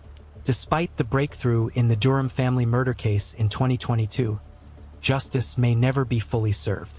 With 3 of the 4 suspects already deceased, charges are not expected to be filed for the killings. The 4th suspect, 81-year-old Billy Wayne Davis, is currently serving a life sentence in a Georgia prison, and he is not expected to see freedom anytime soon. The idea of justice being served may be nothing more than a mere fantasy for the victims' families, who have waited for 5 long decades for answers. The tragedy of this cold case is compounded by the fact that the identities of those who ordered the hit remain unknown. For the surviving family members, the lingering question of why their loved ones were targeted may haunt them forever. Special Agent in charge for the Northwestern District, North Carolina State Bureau of Investigation Chris Laws praised the diligent work of all the professionals and community members who have contributed their efforts to the case over the years.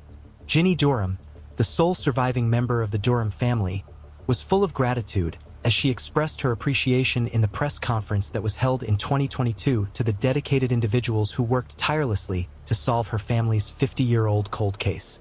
She acknowledged the sacrifices made by these investigators, who spent countless days and weekends to solve the case. Ginny Durham was especially grateful to Len Hagman, the sheriff of Watauga County, who remained committed to bringing closure to her family.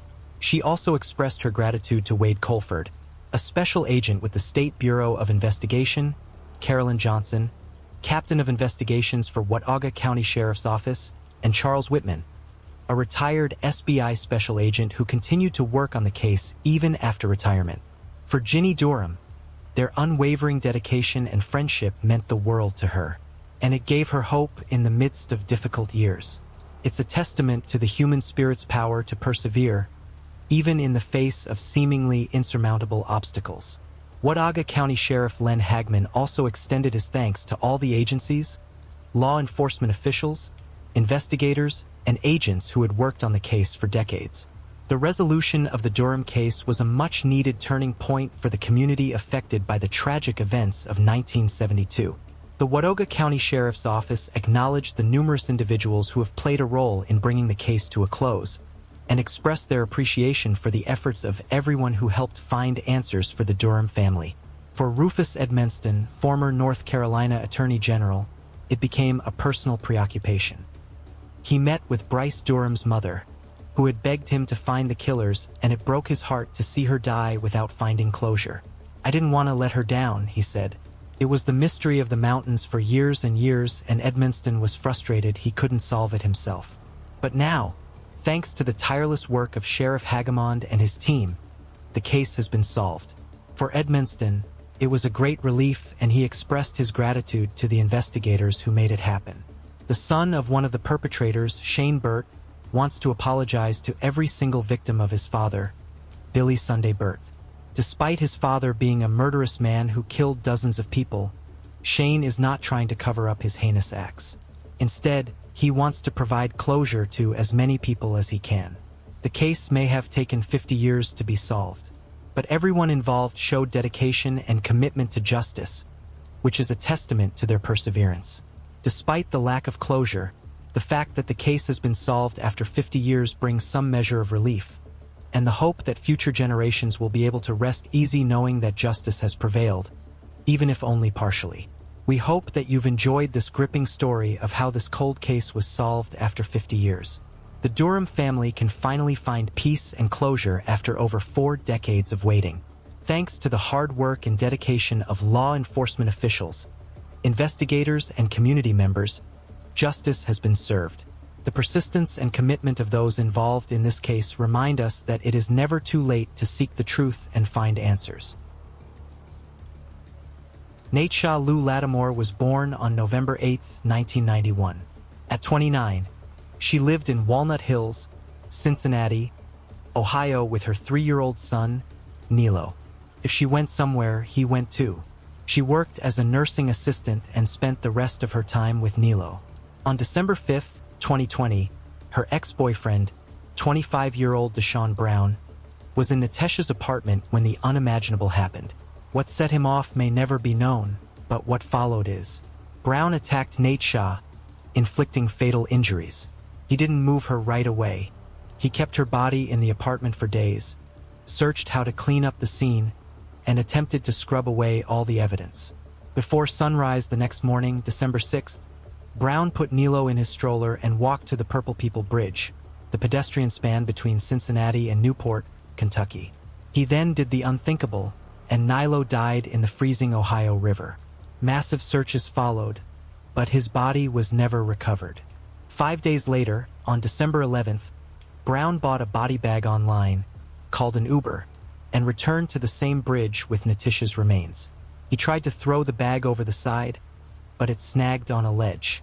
The next day, a security guard spotted the bag, realized what it was, and called 911. That's how police found Natesha. Brown lied to the Uber driver about what was in the bag, and he used Natesha's phone to post as her after she was dead. Attempts to buy time. Investigators used bridge surveillance and digital breadcrumbs, Uber trip records among them, and quickly identified Brown. Near the river, they also recovered a stroller and a Paw Patrol blanket bearing Nilo's blood. After Brown's arrest, the court process stretched on. In June 2022, during a hearing, Nilo's father, Tonio Hughes, rushed the table and struck Brown. Grief in public view. Nearly 5 years later, on September 10, 2025, Brown pleaded guilty to 2 counts of aggravated murder.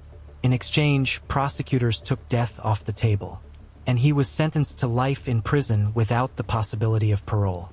As for motive, a witness told authorities, Brown blamed Natesha for a miscarriage and had talked about killing her and Nilo in retaliation. In 2021, tragedy struck the family again when 7-year-old Sharice Lattimore, a cousin of Nilo, was killed after being struck by a car in Avondale. The family will carry these losses forever, but Brown will spend the rest of his life in prison. Cheryl Ferguson was born on July 27, 1958, in Long Beach, California. Friends and family describe a big-hearted woman who was fiercely devoted to her son, Philip. At 65, she lived in Anaheim Hills with her husband, former Orange County Judge, Jeffrey Ferguson. Things in the marriage were rocky, to say the least, and Jeffrey had a known drinking problem. Money was always a flashpoint for their arguments, and alcohol only fueled the situation. On August 3, 2023, Jeffrey sat on the bench in court as usual, drinking during the lunch hour and continuing upon arriving home.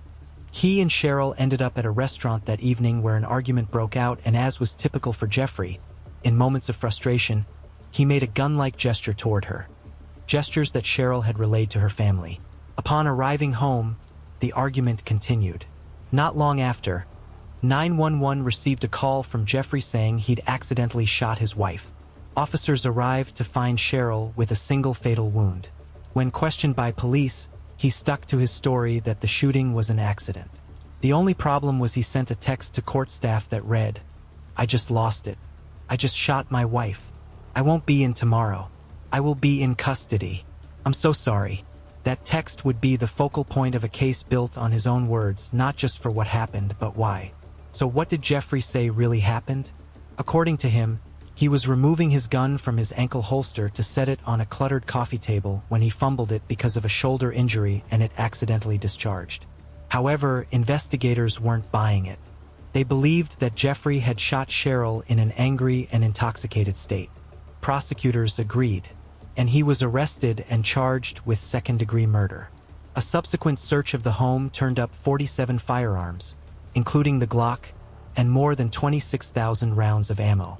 During the first trial in March of 2025, one juror felt the evidence wasn't quite enough, leading to an 11-1 deadlock jury. Prosecutors wasted no time in retrying him the very next month. During the second trial, they emphasized his alcohol use, the gun gesture at the restaurant, his firearms training, plus the fact that Glocks are equipped with a safe action system. The system includes a trigger safety lever on the trigger itself, a firing pin safety to block the striker from moving, and a drop safety that ensures the firing pin can only move when the trigger is intentionally pulled. This ensures the pistol only fires when the trigger is deliberately and fully pressed. There was also the very incriminating text message he had sent to his court staff, which led with, "Just lost it." That doesn't sound like an accidental shooting. And the second jury agreed and found him guilty of second-degree murder. To avoid conflicts in Orange County, sentencing was moved to the Los Angeles Superior Court. As the terms of his sentence were read, Jeffrey broke down. Cheryl's brother, Larry Rosen, and Jeffrey's son, Kevin, asked the court for leniency. Both said they believed the shooting was accidental. Larry specifically said that he originally thought Jeffrey had murdered his sister, but felt the evidence during the first trial showed it was a tragic accident. Another brother, Jeff Rosen, said he now regretted ever repeating Cheryl's frustration about Jeffrey's gun gesture during arguments. Philip described parents who argued and loved, and he stood firm that his mother's death was accidental. The judge weighed those pleas but called the case against Jeffrey absolutely overwhelming, citing his post-shooting text to court staff and hours of recorded statements in custody. Those statements included him saying that everyone would hate him, and he even pleaded for a jury to, and I quote, "convict my ass." After being convicted, Jeffrey told the court he loved his wife and understood the verdict, but insisted it was a horrific accident.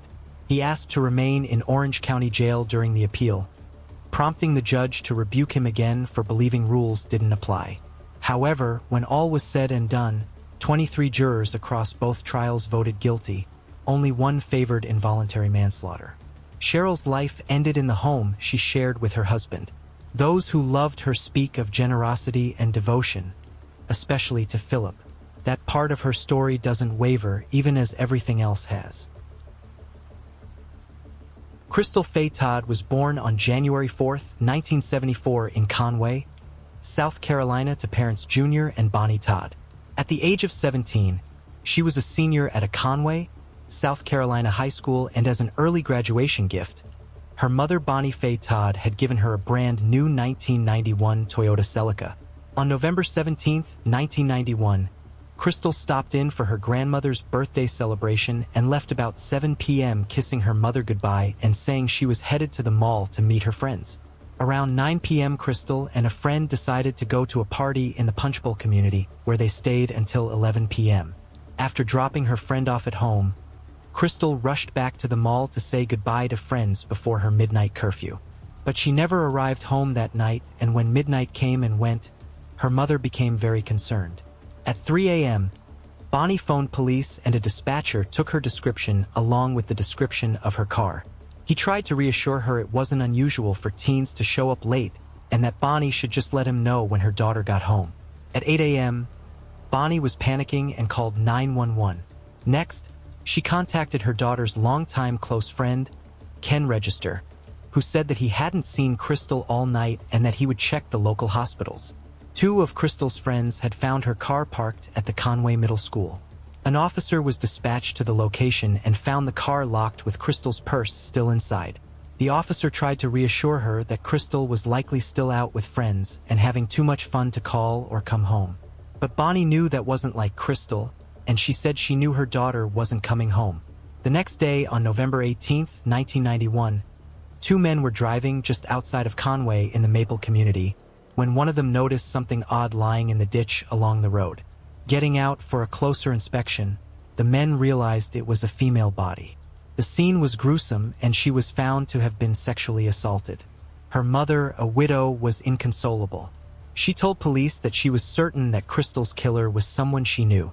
Investigators believed the same thing, especially when they learned that she would have never gotten into a vehicle with someone she didn't know. Criminal profilers predicted that the killer would be an angry young white male who was confident the law wouldn't catch him, and he was probably a friend of the victim. Police asked 51 of Crystal's male friends and acquaintances if they would give DNA samples, and they all agreed. Crystal's friends, including longtime friend Ken Register, were there for Bonnie through the entire ordeal. Ken and Crystal had grown up together and remained close friends. And even Bonnie had always been fond of him. He was a shoulder for Bonnie to cry on and someone to rant to. However, before she was murdered, the friendship between Crystal and Ken had taken a turn for the worse. Crystal had confided in Bonnie that Ken had propositioned her for sex, despite the fact that he had a girlfriend and she had been appalled by this. The two had dated briefly in their early teens, but then decided to return to being close friends again. There had also been serious warning signs about Ken in the previous years. When he was 15, he made an obscene phone call to a grown woman and described in sickening detail how he wanted to mutilate and kill her. When it was his turn to be interviewed by police, he hesitantly but willingly provided his DNA, but the lab was backlogged, and it would be a couple months before they got to all the DNA samples collected from the citizens. Then, on February 15, 1992, the lab notified the police that they had a DNA match. Ken Register eventually broke down and confessed to the crime. He told investigators a story that is very likely untrue. He told them on the night Crystal died, they had unprotected consensual sex. Ken said when he didn't use protection, Crystal became furious and threatened to cry rape if she became pregnant. Said he became outraged at Crystal's screaming and insults, and before he realized what he was doing, he was stabbing her. Ken told investigators when he came to his senses and realized what he'd done, he panicked. He pulled Crystal from his car, tossed her into the ditch, threw away the knife and hurried home. Crystal's car keys and other evidence was found located at the Register home. Bonnie was shocked that she had been duped by Ken, who even served as a pallbearer at her daughter's funeral. After Register's arrest, it was discovered he had been arrested in September 1991 for exposing himself to a couple of teenage girls after asking them for directions. The charges were still pending when he was arrested for Crystal's murder. In September 1992, Register was tried on the indecent exposure charges and quickly found guilty. Then in early 1993, jurors found him guilty for Crystal's death, his sexual misconduct, kidnapping, and torture. Ken Register was sentenced to life in prison and remains incarcerated at the Broad River Prison in Columbia, South Carolina. There are reportedly many friends and family members of Crystal's who continue to write to and attend parole hearings. Anytime he is eligible. Despite being sentenced to 2 life sentences, he was eligible for parole in February 2022, but he waived his right to face the parole board. Nearly 2,700 people signed a petition asking that his parole not be granted. He will be eligible to face the parole board again in 2024. Her mother Bonnie passed away in 2014 and is buried next to her daughter in Conway. Tim Smith was the kind of fella folks counted on. Masters in social work, ran an assisted living community in Ocala, always showed up for his people. 8 years married to Herbert Swilly, who went by Herb, living in the Citrus Park neighborhood with Herb's daughter, Jordan. Weekends, you might catch Tim and Herb easing down the road on a 3-wheeler, wind in their faces and not a care in the world. But come Saturday, March 25, 2023, about 10:45, deputies rolled out for a welfare check. Tim had missed work, which just wasn't like him. They used a landlord's key, stepped inside a little apartment tied to Tim, and the room told a story no one wanted to hear. Injuries to his face and neck, a tight mark at the throat, and that sharp, bleachy smell hanging in the air. Trouble had come calling. Thursday, the 23rd, Tim left work around 4. After that, it's all timestamps and tail lights. Prosecutors said the violence didn't begin in that apartment at all. It started back at the house Tim shared with Herb. Said Tim had an extreme dose of diphenhydramine, Benadryl's sleepy cousin, more than 30 times the usual dentaligature around his neck. Later, they said his body was moved to that small meetup apartment and staged like a fling gone wrong. Now the defense tried to plant doubt. That apartment saw traffic, dating apps, visitors, mixed DNA. Maybe detectives got tunnel vision, but there was a thread to pull. In the deep hours of March 24th, a white pickup, Herb's, caught on camera headed toward the apartment, then back home. Tim's Jeep shows up there and stays. A figure walks away into the dark. Next morning, deputies enter, find Tim on the floor, Body cam captures the moment they tell Herb his husband is dead. He doesn't ask how, just starts in on where he'd been. Earlier that same day, Herb had called the sheriff, couldn't reach Tim, said 2 nights before they watched TV, went to bed. He left early for the gym, came home to an empty house, figured Tim went on to work. Investigators later said parts of that tale were false or self-serving. And when they pressed, Herb's lawyer wanted immunity before he'd say another word. Then came more. The couple's Ring camera system accessed the key footage, deleted according to the state. Jordan testified she heard noises that night and helped throw things away at her father's direction. Something she regrets, and that he told her to say he'd been home all night. Neighbors near the house remembered late night shouting around March 23rd, 24th, and cars coming and going. Traffic that stopped cold after the homicide. Friends from AA and Tim's work circle said Herb was bullying about money and about Tim looking at a job out of country with a Zoom interview set for 9 a.m. on the 24th. He never made it. A recruiter said Tim was enthusiastic. Brookdale co-workers described the scramble when he didn't show. The landlord said Tim alone held that lease. On the 25th, Herb asked for entry, said he lost his key. A shop owner and a close friend recalled Herb moving quick, donating Tim's things, cleaning the Jeep so police wouldn't have ammunition, talking insurance and paperwork sooner than felt right. A DNA analyst with the Florida Department of Law Enforcement explained most items showed Tim's DNA. A few mixed profiles fit with the apartment's known use. The defense leaned on that. The state answered with the digital map, Tim's phone and Herb's truck, leaving home together just before 2 a.m. No credible sign Tim arranged any late-night meet with someone else. And then the why, part heartbreak, part arithmetic. Tim was the primary earner, eyeing that new job and maybe a new start. If he left, the money went with him. If he died, prosecutors said, Herb stood to benefit retirement funds and a life insurance policy around $333,000. After a week of testimony, jurors had the full picture.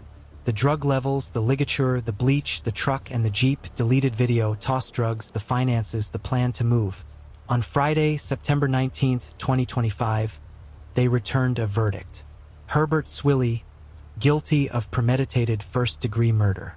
Judge Robert Hodges handed down life with 687 days time served, and somewhere in Alcala, the elders Tim championed were tended by someone else that weekend. Franz stepped out of a courthouse into the Florida sun, searching for words that fit a man who didn't miss work, didn't miss promises, and this time couldn't come. Not the ending he earned, but at least finally an answer. In 1986, Michelle Welch was 12 years old and lived in Tacoma, Washington. On March 26, 1986, a babysitter allowed Michelle and her 2 younger sisters to ride their bikes to the nearby Puget Park in Tacoma.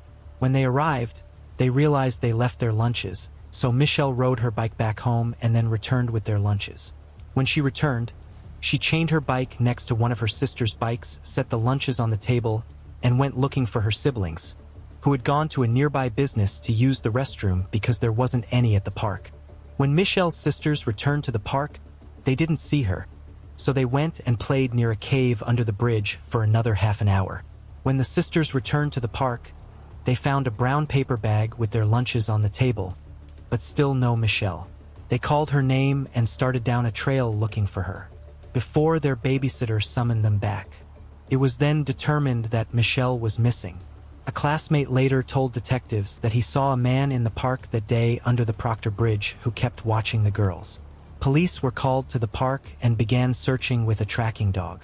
That night before midnight, the dog found her body in a makeshift fire pit area in the gulch. She had been beaten and sexually assaulted and died from a cut to the neck. DNA was collected and preserved, but unfortunately, there were no matches in the Cody's database.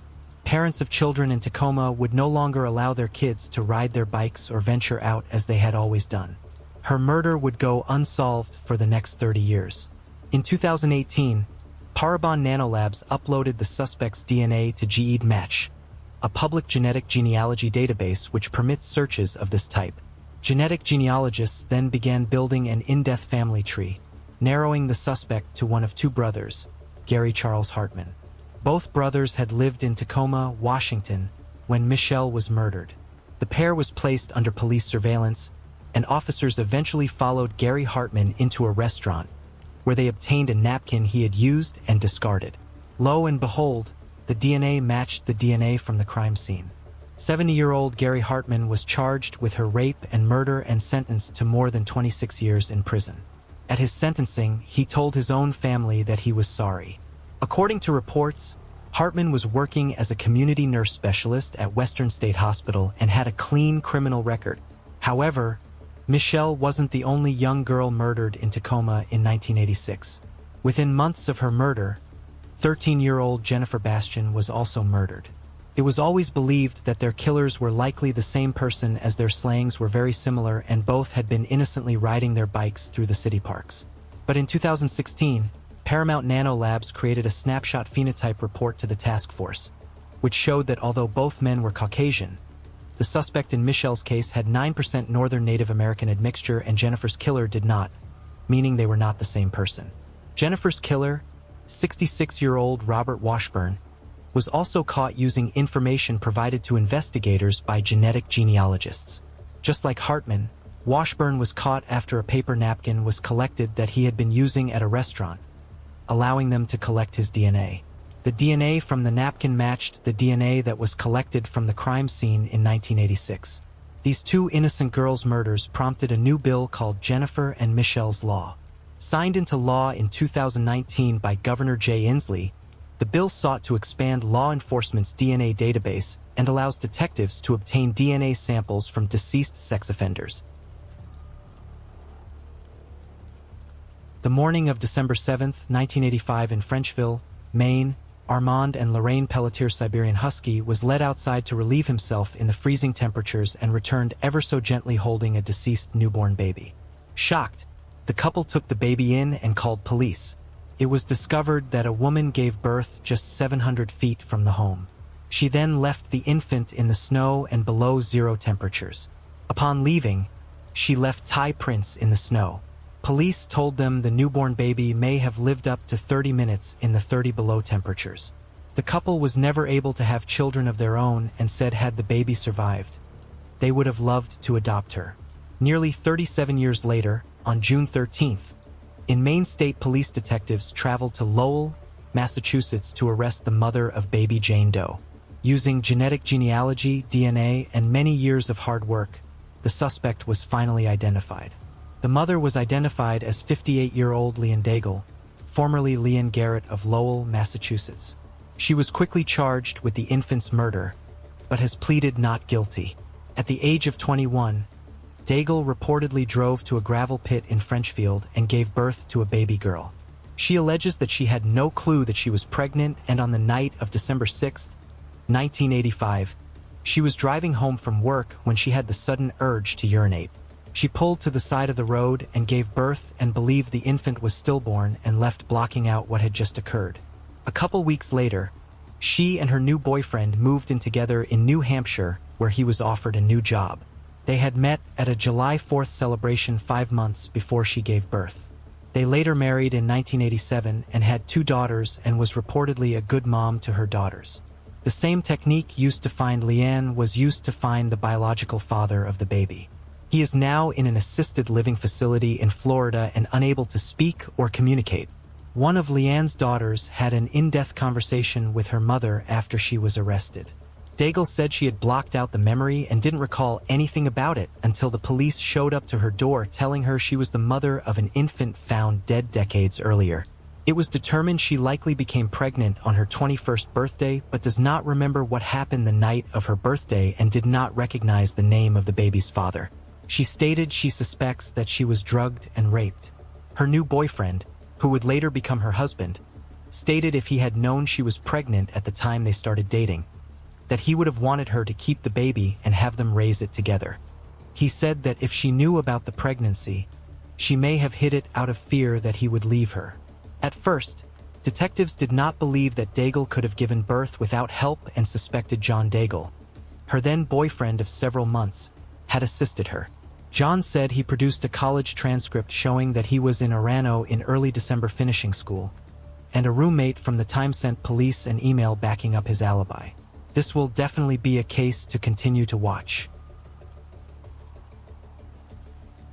Yanira Cedias was born on March 3, 1992, and by the age of 30, she was a mother of 3 young children and described as vibrant and lively with a big smile. On March 4, 2022, Yanira was celebrating her 30th birthday at a local casino. After the celebration, her ex-boyfriend, Juan Gastelum, picked her up and took her back to his apartment. This was the last time she was ever seen alive. After going missing, Moses Lake police called Yanira's phone to see if someone would answer. A man believed to be her ex, Gastelum, answered the phone. This information led police to question Gastelum.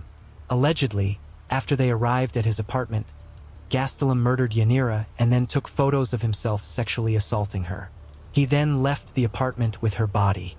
Her family, with help of volunteers and community members, started searching several locations for Yanira's remains. Over 2 months later, on May 12th, detectives received data from Gastelum's cell phone leading them to where he went after leaving the apartment that night, which was a remote area off Highway 12 just outside Wauhula Junction, Washington. When authorities arrived at the location, they found her body in a sleeping bag covered with tree limbs and leaves. At this time, the medical examiner has not released the details on how Yanira died.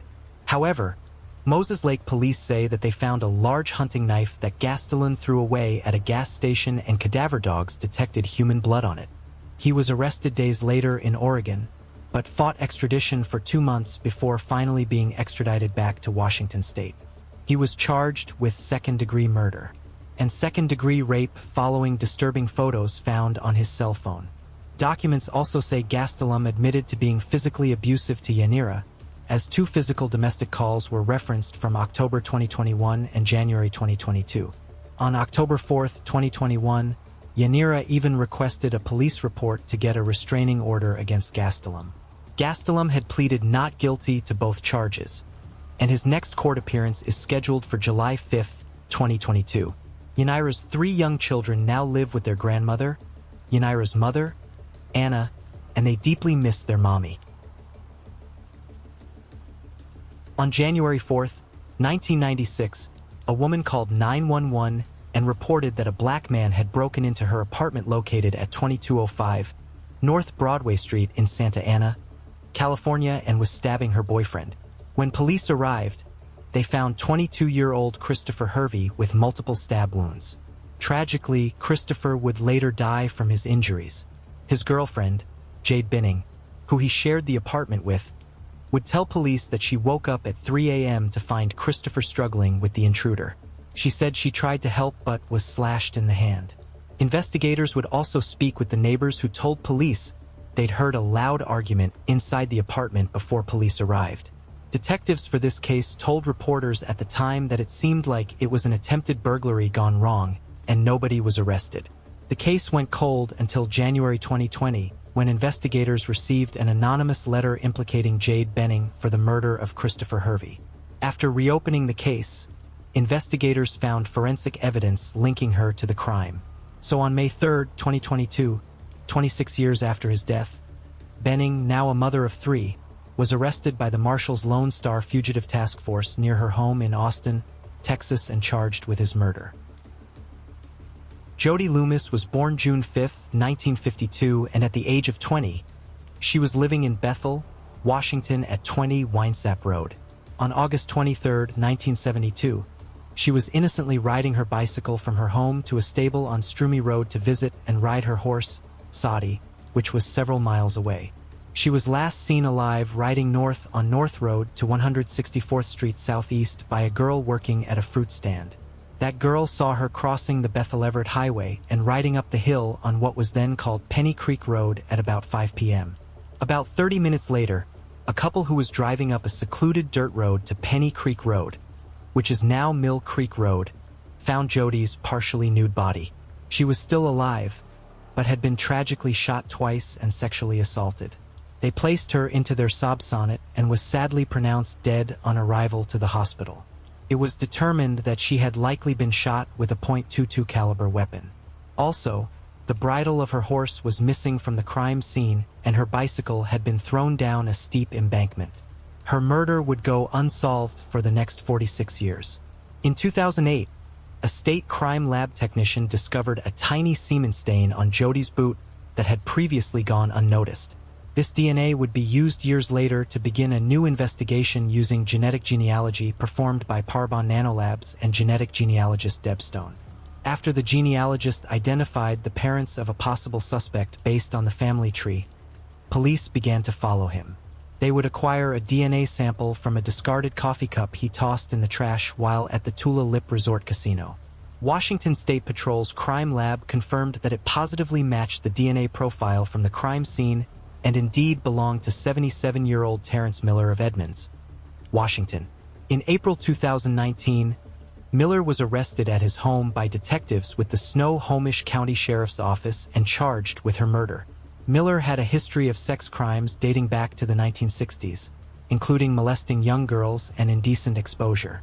After he was let out on bond, he was found dead, presumably from suicide, while the jurors were deliberating. 3 hours after his death, a jury convicted him of first-degree murder. Jody's brother, John Loomis, said he would have at least liked to see Miller go to prison after getting away with it for 48 long years. At the age of 30, Sherry Renee Herrera was a mother of 4 children living in Tulare, California. On March 30th, 1993, Sherry had been dropped off at a rest area between Tulare and Pixley, California, and had arranged to be picked up in 10 minutes. This would be the last time she was seen alive. Just a few days later, her body was found in the desert along the I-10 freeway in Riverside County, California. DNA was collected from her body in the crime scene, and she had been sexually assaulted and strangled. Court records identify her as a non-prostitute and drug user who worked the highway rest area in Tulare, California. With no leads, her case would go cold for the next 3 decades. In late May of 2022, Texas Rangers arrested 67-year-old Douglas Thomas at his home in Waco, Texas, for the murder of Shinda Denise Hayes. Shinda had been found murdered in Titus County, Texas in April of 1992, and just like Sherry, Shinda was also a known prostitute. Thomas was connected by authorities to that murder by a DNA match to evidence obtained from the crime scene. Thomas had traveled extensively throughout the United States during his 40-plus years as a truck driver. Using genetic genealogy, a family tree was created which led them to recently retired Thomas likely being responsible for Sherry's death as well. Investigators traveled to Texas and interviewed Thomas about Sherry's homicide. His DNA was collected to verify that he was indeed the suspect they were looking for. Based on their investigation, he was charged with her rape and murder. Thomas remains in custody in Texas and will be prosecuted first for the 1992 murder of Shinda. The DA's office will then request extradition to California to face justice for the murder of Sherry. It is believed that Thomas is a serial killer with more victims during his decades working as a long-haul truck driver. John Eva Carice was born on February 18, 1958. By 43, she was an Indigenous mother of 3 from Kirkland Lake, Ontario. Warm, energetic, and a little stubborn in the best way. A blood clot on Christmas Eve 1991 stopped her heart. She survived, but the brain injury that followed wrecked her short-term memory. Families say she became childlike at times, repeating herself, losing track, needing someone close by. She still talked about becoming a welder. Mostly she just wanted to be with her kids. After she got sick, her husband tried to care for her. It was a lot. 2 young children, 4 and 2, and a partner who suddenly needed round-the-clock help. With guidance from their family doctor, the decision was made to place her at North Bay Psychiatric Hospital about 3 hours away, so she'd be safe and watched. Dawn moved in during the early 90s and stayed until 2001. Staff remembered her as witty and friendly and always planning to get back to her children. She even gave herself a nickname, the Running Bear. The hospital kept her own close observation, but she still slipped away. Between 1997 and 2001, she left 9 times. And every time they found her on the grounds or along Highway 11, sometimes facing the wrong direction, sometimes the right one, it was always about home. Thursday, August 9th, 2001. Earlier that day, she'd been in the craft room. An exit door sat about 29 feet away. She was left alone, long enough to go. What rattled the family later was this. Her duffel bag and her native status card were also missing, even though personal items were supposed to be locked in a secure vault. Family and advocates have raised a serious concern. A staff member, later convicted in an unrelated homicide case, had access to the secure vault where Dawn's status card was kept. Dawn wouldn't have had access to that room, yet her card vanished the same day she did. Staff didn't call police until the next day. About 16 hours later, Dawn and those belongings were never found. Her case sits inside a larger troubling pattern. She was one of 6 patients who vanished from that hospital between 1966 and 2010. Former staff have described a place stretched thin, too many patients, not enough staff, and record-keeping that left gaps you could fall through. The hospital opened in 1952, closed in 2011, and the buildings were demolished in 2013. Answers didn't come down with the walls. People did try. North Bay Police interviewed staff, family, and friends. Alerts went out to other agencies and to the public. A couple of tips surfaced early, but nothing stuck. Police haven't declared foul play in Dawn's case, and they haven't ruled it out either. Maybe she got lost in the woods by the property. Maybe she caught a ride and something went wrong. Maybe she checked in somewhere under her own name and privacy rules kept anyone from connecting the dots. Her daughter Sandra kept digging. Through her own research, she learned a man, someone she considers a person of interest, visited her mom around 11 a.m. that morning. At the time, she was told he was still an inpatient. Later, she learned he was actually living in the community and could come and go. Among Dawn's things, Sandra says she found a photo album inscribed to her mother with his name and the nickname, the Prince. Felt personal. She's never shaken the belief that he might know something. Years later, staff who spoke with a private investigator shared a last sighting around 11:30 a.m., not 5 p.m., as listed in the original police report. A shift like that changes where you look and how soon you get there. Sandra has asked the lead detective to interview this person of interest. She says it still hasn't happened. There's been outside help too. Ellen White, a former private investigator, volunteers on cold cases and shares what she learns on her podcast, Whereabouts Unknown. Listeners have provided tips, and through those responses, she learned more about the missing duffel and the status card, both reportedly gone from the vault when Dawn left that last time. Meanwhile, the tools to search have improved. In 2018, a new DNA data bank in Canada began comparing missing person profiles with unidentified human remains. A match can happen in the background after submissions are made. Even amateur sleuths look through public profiles to suggest connections. In the first 3 years, 38 matches were made, giving families answers they'd waited on for years. Tips still trickle in. Potential sightings of Dawn have been reported across the country, far more than anything that surfaced in those first months. One video from Brussels, Ontario looked promising, ruled out after local police confirmed the woman was known to them and not Dawn. Another sighting in a Timmins coffee shop turned out to be a professional who proved her identity. False leads frustrate everyone, but they keep the conversation going. Some details never fade.